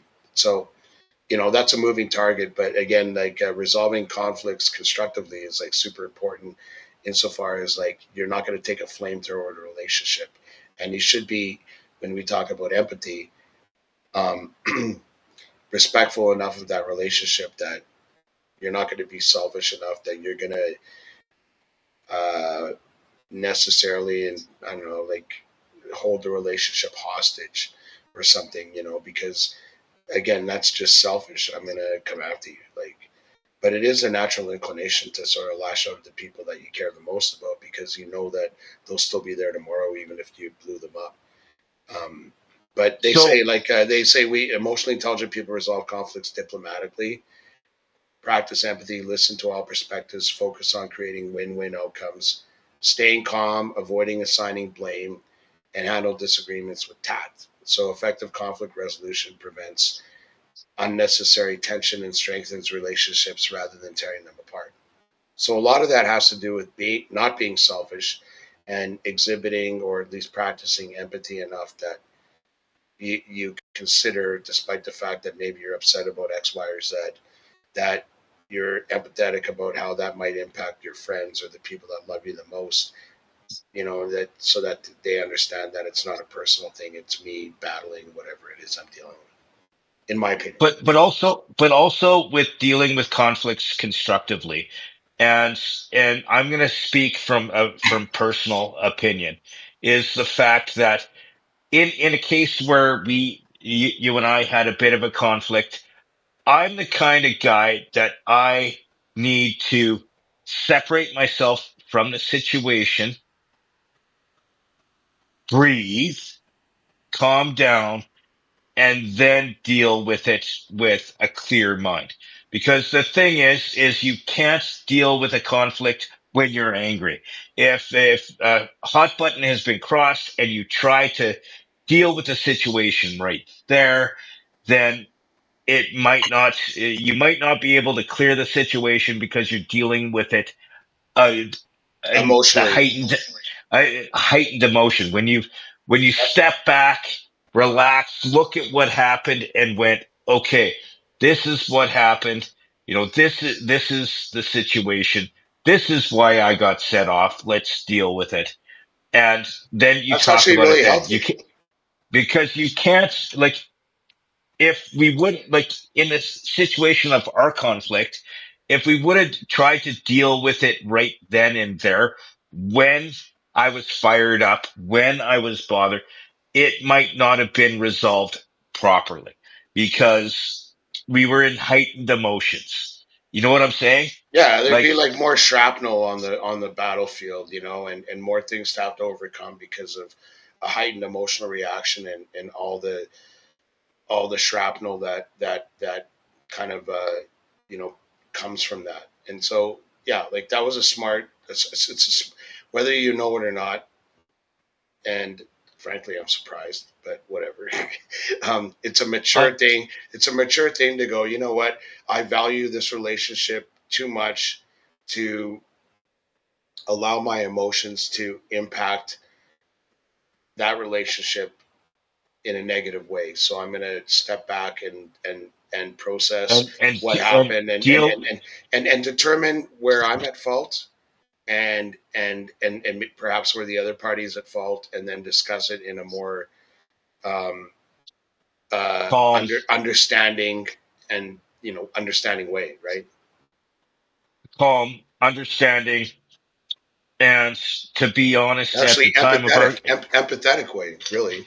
I mean, but also with a clear mind, because if we would have tried to deal with it, we were already probably a wee bit inebriated. So dealing with a conflict when you're drunk is not always a good thing to do. it's not always a good strategy. It's a tragedy, exactly. No, but so for the thing, like Jimmy and I got into it a little bit on Sunday, and I really like the way that we had, like, I should mention that I can withstand a lot, but I'd like to think, and I don't want to pat myself in the back because I will never be perfect, and that's one of the great things about life. You always have multiple avenues through which you can improve. So that's actually a really good thing that you won't be perfect, but um, I'll take so much, but then I'll go, you know what, fuck you.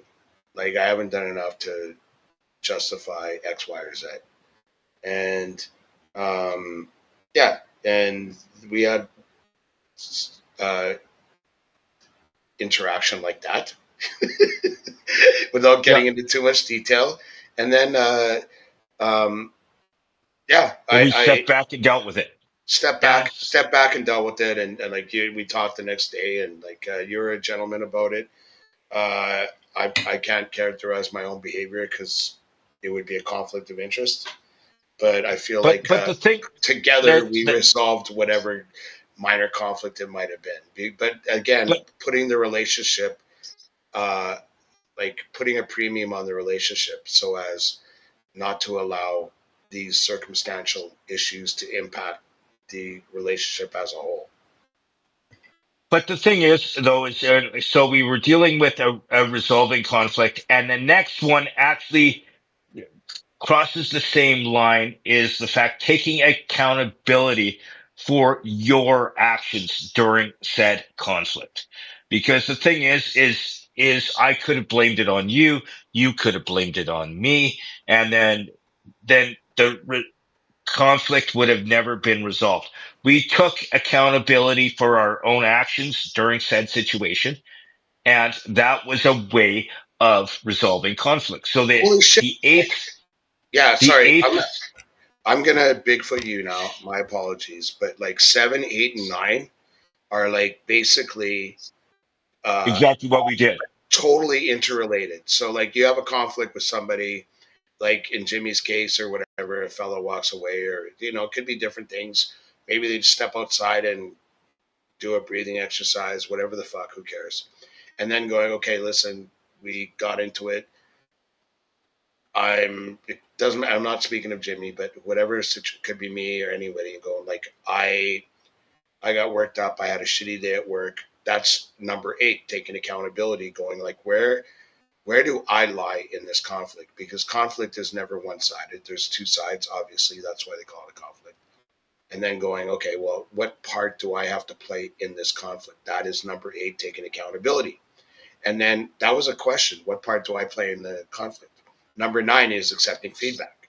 So, And we both had feedback for each other dealing with this said situation. I would like to think And it's constructive, not to pat ourselves on the back, but no, it was very constructive because, I told you what set me off, and then he told me to I'm fuck like, my mother and whatever, like I, that set I me off. overreacted. Then I Maggie cried. overreacted. I, I overreacted and, took accountability for my overreaction. I had a similar situation with, uh, another group of friends of mine where I overreacted to something and I stepped back and, I took accountability for, what it was I did. And But then that this hang on though, like sorry to interrupt. This whole matrix traits of emotionally intelligent people, like there's 12 of them that and we already did the first 6. But like literally 7, 8, and 9 are like a package that are like that yeah, you could basically like like yeah, keep in your like wallet, like as far as they all work resolving together. resolving conflicts constructively involve taking accountability and accepting feedback. Yes. Resolving conflicts constructively is 7. 8 is taking accountability, and 9 is accepting feedback. Yes, So they yeah, all. So it is important to do all of the above. yeah, I And think then, so. It's the 10th one is having a strong relationship. But again, it's kind of a byproduct of personal. 7, 8, and 9. Yes, exactly. Relationships are the foundation of fulfilling a, a successful life. Emotionally intelligent people know how to build and maintain a meaningful relationship based on trust, respect, understanding. investing time and nurturing the connections and support around them. And the thing is we actually respected and cherished our friendship at the time. And through the previous three steps, we, you know, came to an understanding on how to keep our friendship real. You know what's fucked about this list is that like having strong relationships is like number 10. And it's like 7, 8, and 9 doesn't happen if you don't have a strong relationship. So it's almost No, like number 10, having strong relationships should be number 1. So it's kind of like, do I have a strong relationship? If I do, then I can resolve conflicts constructively, take accountability, and accept feedback. You know what I'm saying? It's yeah, like it's like having strong relationships. It's almost like you talk about the horse after he left the barn. Because if you don't have a strong relationship, you will not resolve conflicts constructively. You will not take accountability, and you will not accept feedback because like the relationship isn't strong enough for you to make that sacrifice, or depending on the person. Like I don't really care. Like I do no, that. but but yes, I totally agree with you on Like that what one. a shitty place to put having strong relationships. Maybe But they bump all whoever feed, wrote this they list. It's like maybe bump that up to number 1 and like make that a foundation of a fulfilling, successful life. actually, I think 7, 8, 9, and 10 should have been 1, 2, 3, and 4. Yeah, 100%. And then it would have led to, awareness of feelings, staying in control, self Well, no, motivation. like Like, number 11 is like sensing nonverbal cues. So like I would holy shit, like it's almost like we should do like reorder the 12 steps of fucking empathy or whatever cause, traits. cause Like since, cuz I'm like okay, have a strong relationship, sense nonverbal cues, practice gratitude, and then go to the other shit, right? but like when it comes to sensing nonverbal cues, that I for do that. myself, actually, I'm very bad at that. I like, it's something I need to work on, and it is like, but I'm really bad at like taking subtle hints and go, oh, maybe you want to hang out with your girlfriend. Maybe I should leave. Um, I don't think it's so much that. It's like but I, but I, there I look is a at it lot of no, I look at it more like one of the things that I said that triggered you, or I hate to use that word. Trigger's not allowed anymore. There's a fine for why? anyone on this podcast that uses the word trigger. But like with you, I can tell when you're upset, or you can be a little bitchy or whatever, like, or you can be a little bitchy's around. Touchy, touchy, You can be a touchy. little disagreeable, and it's like I can sense that, and I'm like, okay, but I'm not. I'll let that go. I mean, if you want to talk about it, you might or not. But if it becomes a thing where you're like going to be a dick, it's like I sense your nonverbal cues. I can tell that you're upset, but I'm not going to allow you to, like wander into cocksuckery or assholery. Sorry, assholery is a better No, word. or is it cocksucker tree? Like you love the trees. So it says, no, hang on. Emotionally intelligent people are skilled at picking up on nonverbal communication like facial expressions, body language, tone of voice. Like they might spot displeasure in a colleague's facial expression and address it before it becomes an issue. Like nonverbal cues often reveal unspoken emotions, and recognizing them helps respond empathetically and appropriately. In my case, it's like, "What's up your ass? Fuck you."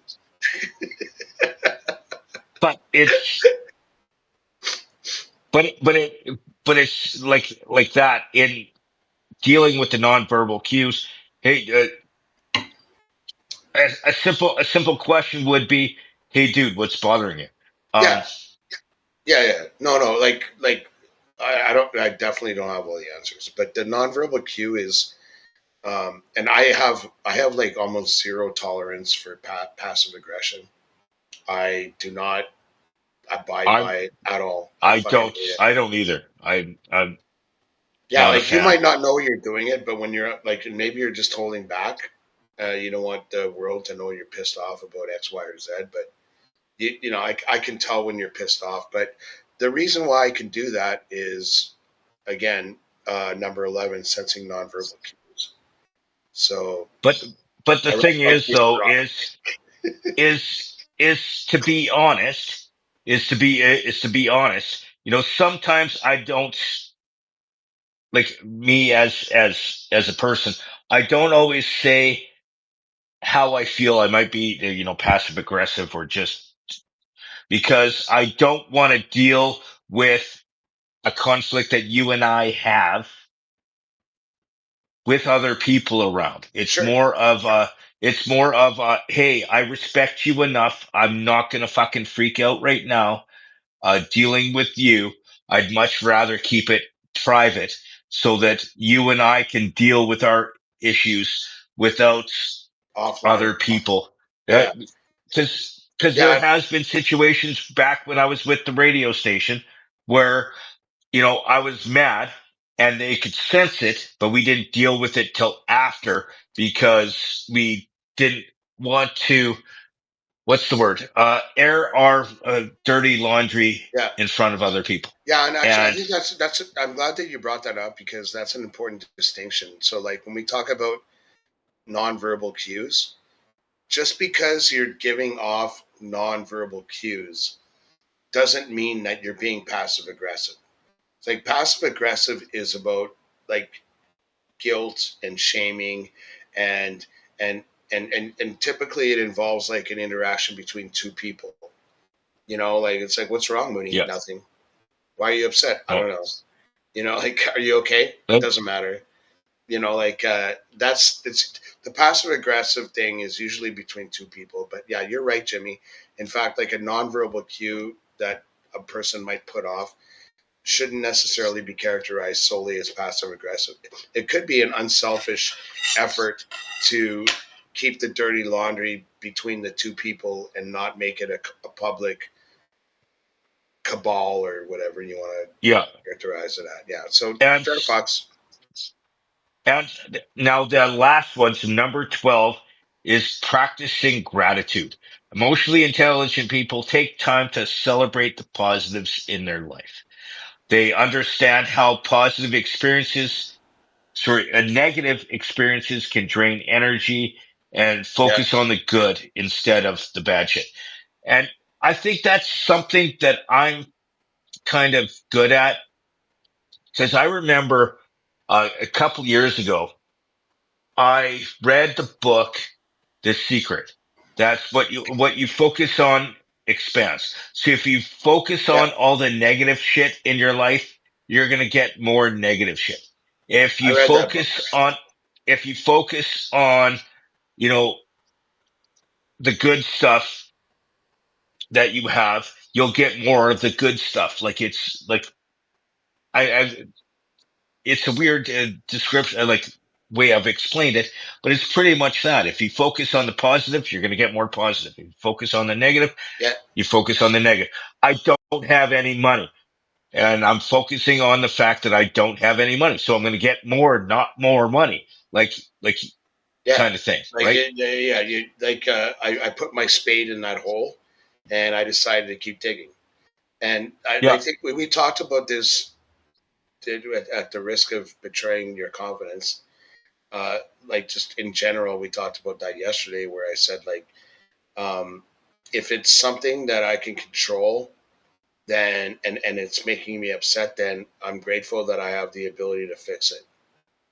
If it's something that I can control, I'm grateful that I'm willing to cast it aside and not let it impact my perspective. Like Sometimes it's harder than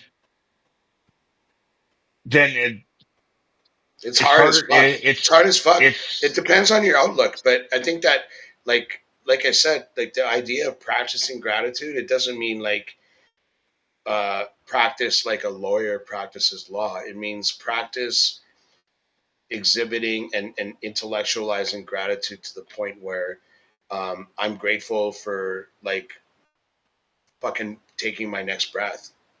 And so I'm, then, like, maybe I'm when you do grateful for that, what I have. I'm grateful for what I have, but I'm not mourning what I don't. yeah, yeah, that's like gratitude ish.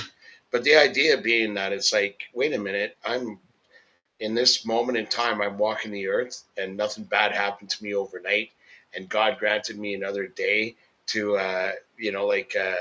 to live my life. And I might as well be grateful for that as opposed to getting worked up because of X, Y, or Z, which I can't control.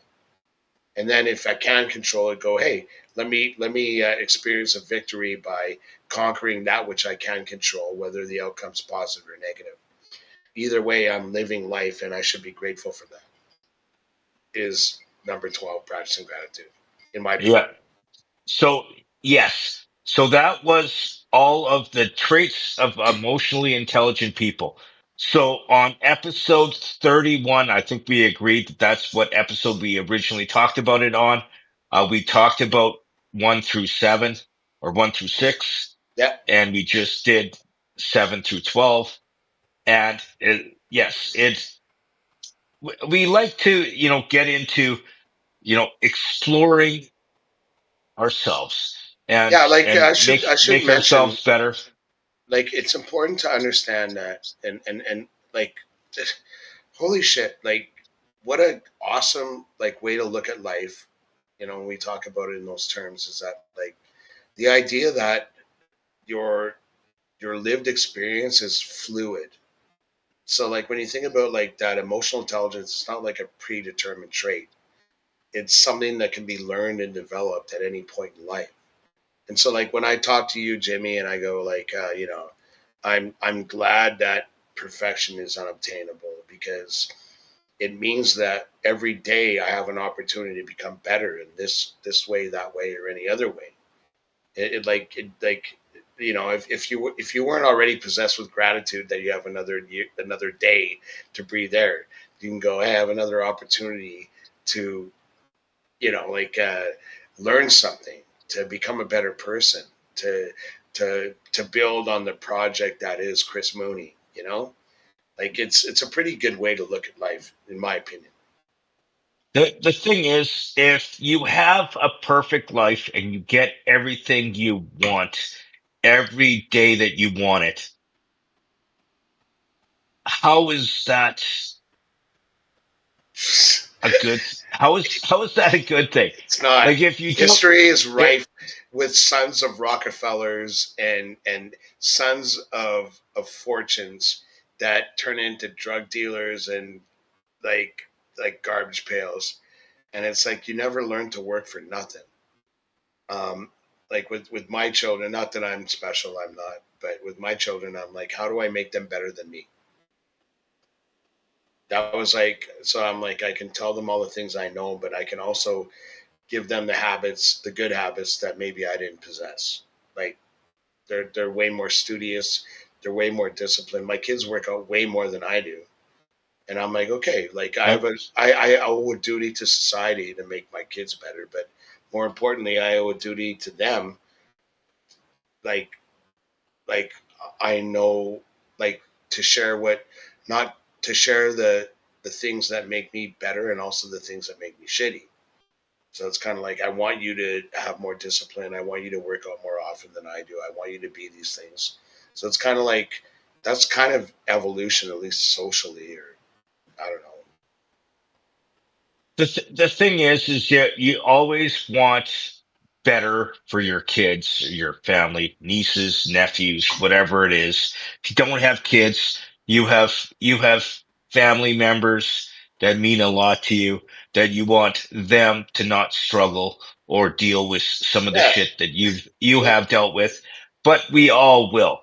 Like that's just life. But like a Um, lot of the things that we talked about, and I don't want to belabor the point, but like the empathy thing, like the tree with the 12 and whatnot, is like sometimes, I said like you're not being selfish when you walk away. because like you value the relationship. And it's kind of like with your kids. There's kind of an opposite thing when you become a parent, where like I don't want my kids to hate me, or like if you're like a working mom, for example, it's like I didn't see my kids today, and I come home and I don't want to. I feel bad enough that I wasn't there for them or whatever, and so I'm gonna validate them, and I'm gonna tell them that they're special or whatever. And it's like, no, man. Like when you're a parent, like I hate to say it, but sometimes you got to be a bad guy. You got to exhibit their shortcomings. You got to tell them when they're wrong, and sometimes, yeah, be an asshole, but not because you don't love them, but because you do love them. Like you're not there to be validated by your kids. Like you're there to guide them through life and take it on the chin if they don't like you because you told them something that is right. Um, but it's important that That's you put their development ahead of whether or not they perceive you as a dick or like the most loving parent ever. And it's an important distinction, in my opinion. I I couldn't agree with you more.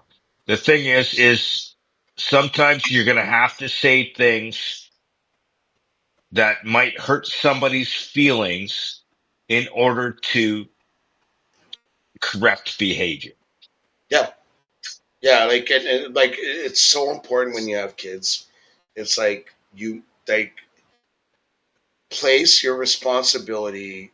Yeah, like your responsibility to make them productive individuals and ultimately better than you ahead of whether or not they think you're a dick. And if you don't, then you're being selfish because you're afraid that your kids will think you're a dick, in my opinion. You know what?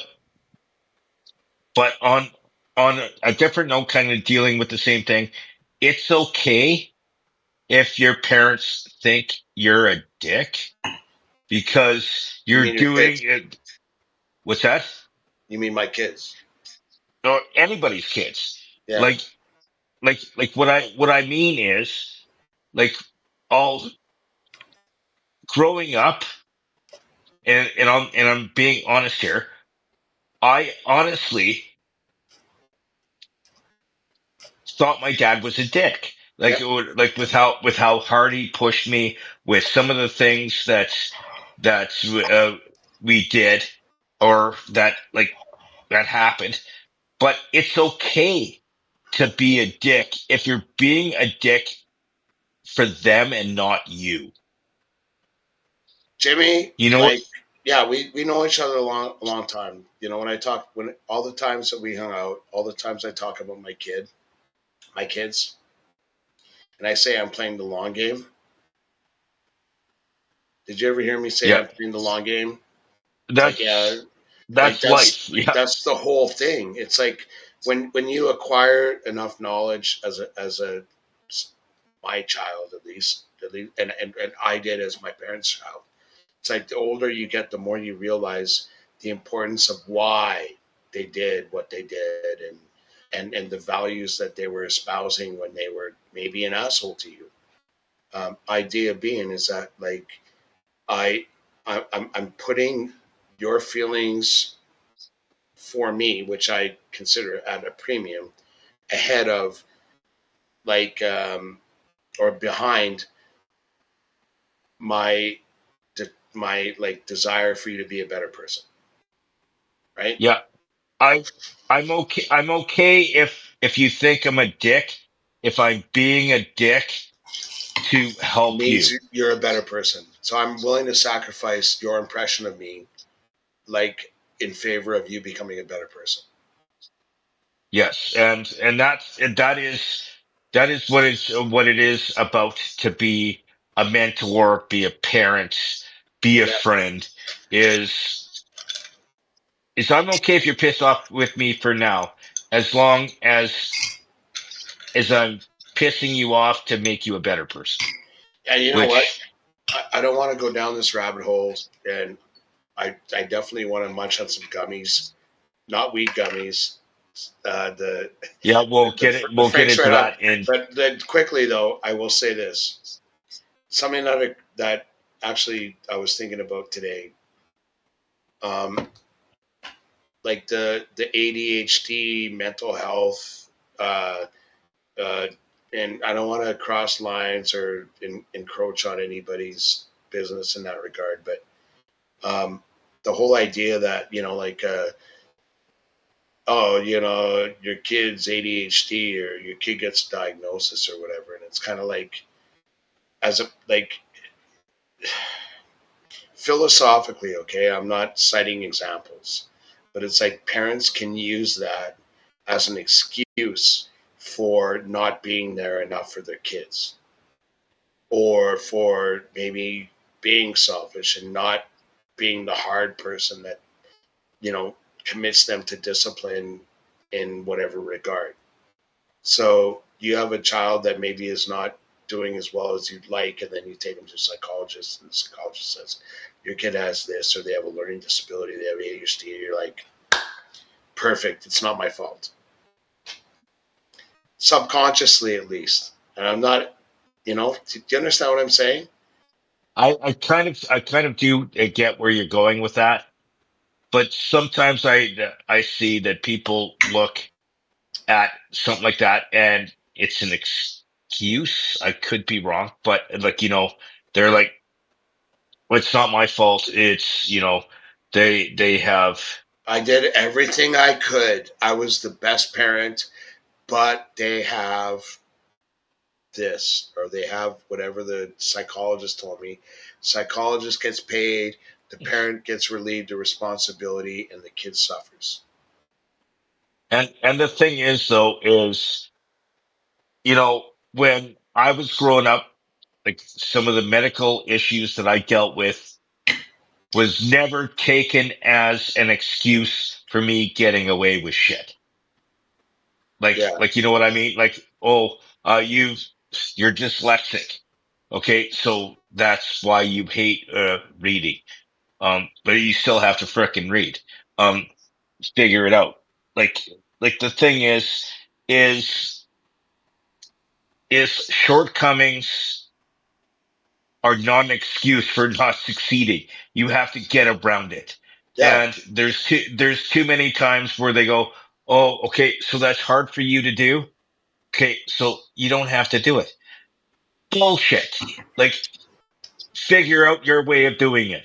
And that's, I, but, I'm diabetic since I'm 11, and when I went back to class after being in hospital for like 2 weeks, learning how to manage it and taking the needle and all that, like my mom told the teacher, and that's it. Like I didn't walk around going, "I'm diabetic." like, I didn't uh, leverage it. I didn't use it. Like I bet that. Like I've had friends that I've known for like 5 years that didn't know I had diabetes. Like now I got a but pump and a CGM sensor and all that stuff, and it's not a big deal. But it was never anyone else's problem but mine. But when I was had hydrocephalus and I had the shunt put in, and I had to go back to school to to deal with my final exams and stuff. There was no hiding the fact that I had a shunt, was because I had Yeah, half my head obviously. I had half my head shaven and I had a horseshoe scar, with a lump in the middle, in the side of my head, and it's. I'm a Hey, don't dick. laugh. No, I'm You I'm are. I'm I'm, I'm laughing because of what a dick I am. I'm talking about Uh, my like, menial diabetes. I hope you uh, know I'm speaking philosophically. It wasn't a hardship, but not like no, yours. no, but the thing is, though, is in your case, and I'm not saying, my We're not mine. trading horse cars here, by the way, No, no, it's. because you I'm win just every saying day. that, like, there's just things that happen, and you have to get over it. Like, it doesn't Yeah, matter. It's not woe is me. It's not anything. It's, hey, exactly. that's my life. That's what I was dealt. Frickin' deal with it. Um, But you know what? Let's totally change the subject so we can, get off this damn podcast. Um, I got to tell you, so, Jimmy, um, good talks. so, Yeah, and I so just a want to couple, clarify. I just want to clarify, like the point being that just to unite the two sides here is that your parents were very much like my parents, where it's kind of like this is not the world's problem, it's your problem.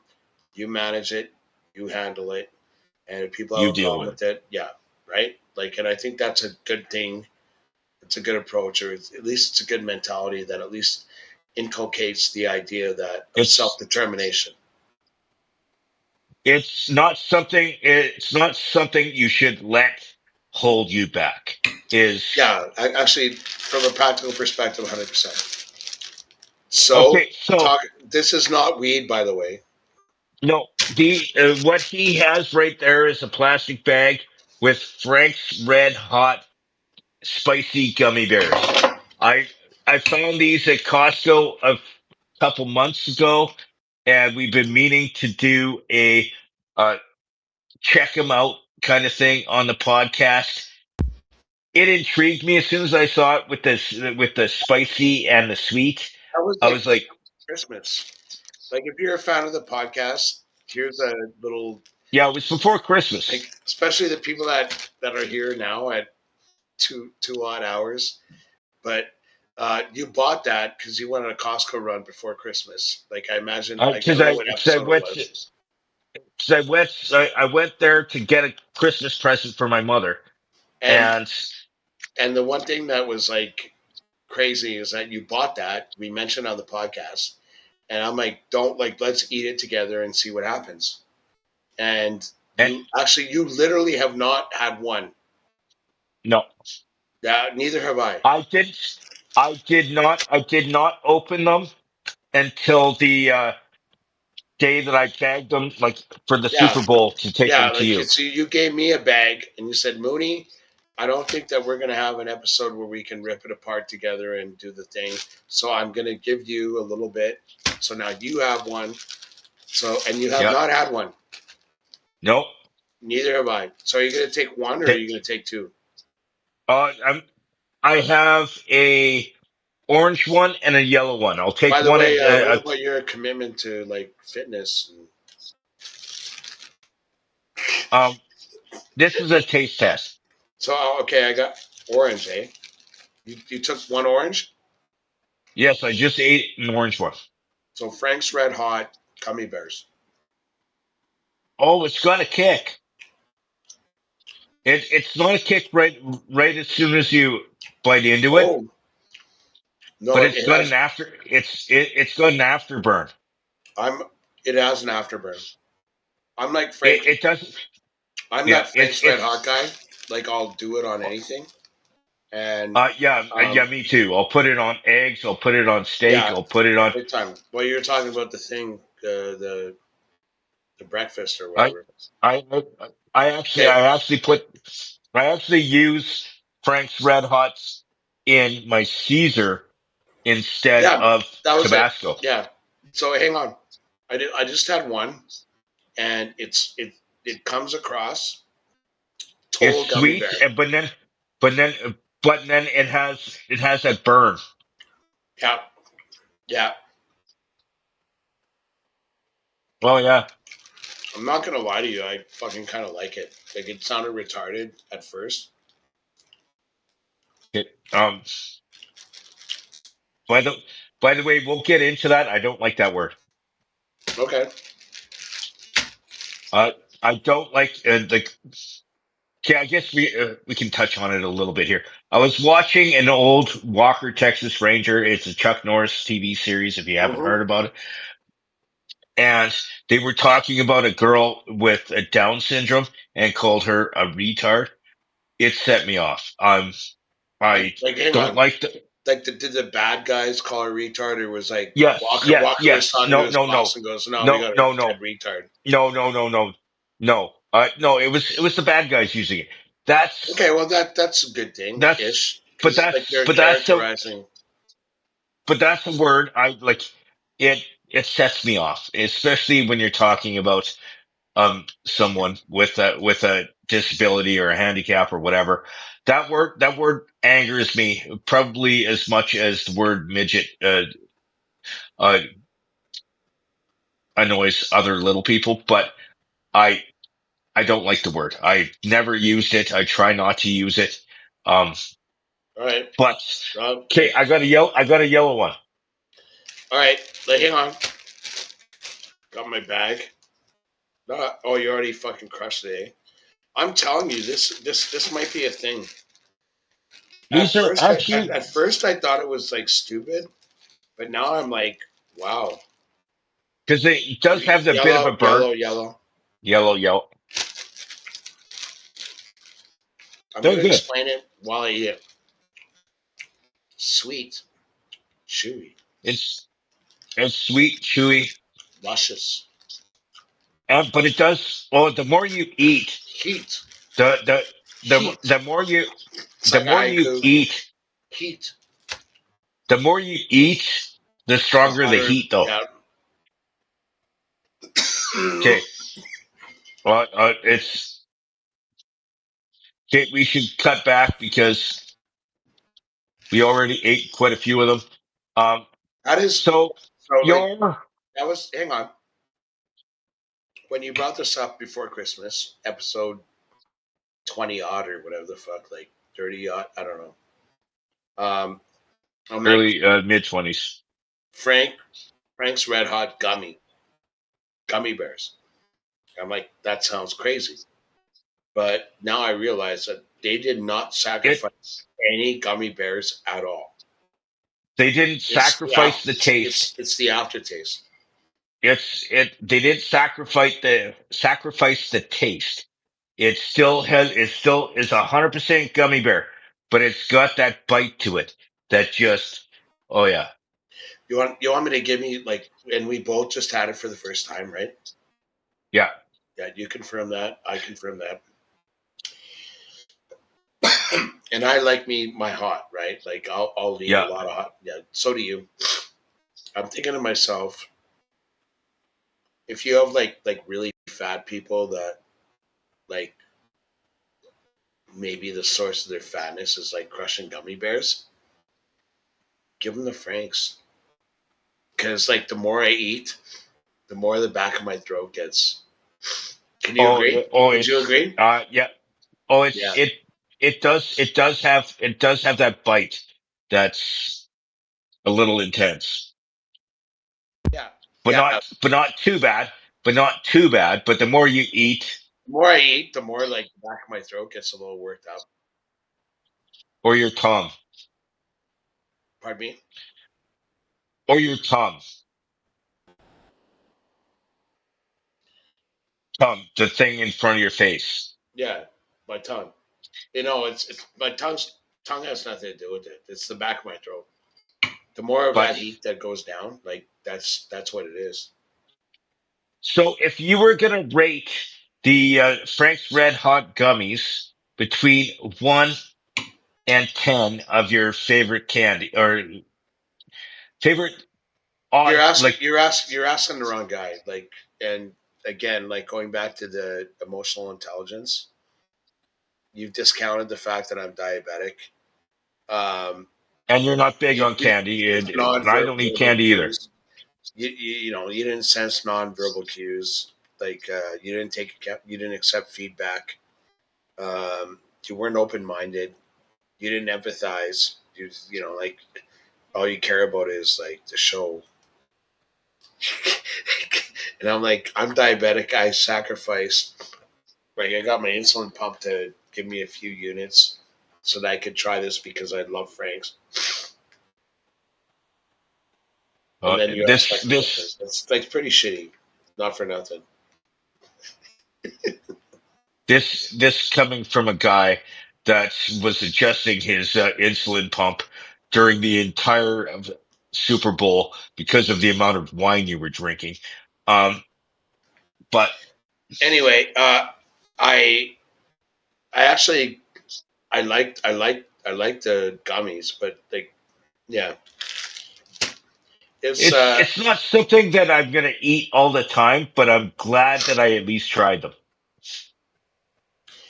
what I want to know because you gave me this bag uh, during Super Bowl, and we never tried them. Dear audience, um, you got the legit reaction from guys that tried it for the first time. But uh, I was expecting like a little more heat when upon the first bite, but it came at the end. Yeah, it's an aftertaste. Yeah. So how do you you probably keep that for a year? Like if you love gummy Yeah, bears, because how many can you I'm have I before your I'm throat's on not fire? I'm not big on gummy bears. I just was intrigued by the Yeah, me whole neither. Yeah, idea of Frank's Red and gummy bear. If I could get a yeah. smaller bag, I would have. Like I got You're like, 700 grams. I got like 700 grams. I have half a kilo I'll of bet you, frickin' Frank's.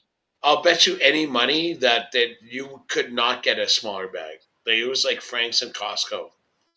Like I just Oh, it heard on the radio, was. I was like driving today, and they're they have like limited edition Franks at McDonald's. You know, But yes, but you know what, dude? This has been a fun podcast. We dealt with some serious stuff. We dealt with some fun stuff. Uh, it was solid. We got to try the Frank's Red Hot gummies that I got from Costco back in December. And I think they're better than Ozempic if you're like fat and eat a lot of gummies. Just get a bag of Franks. It's like you'll have like 10 and then maybe shut it down, right? yeah, yeah, but, but yes, but this was the Bald and Short of It podcast. I am James P. White. That is Chris Mooney, and we will see you next time.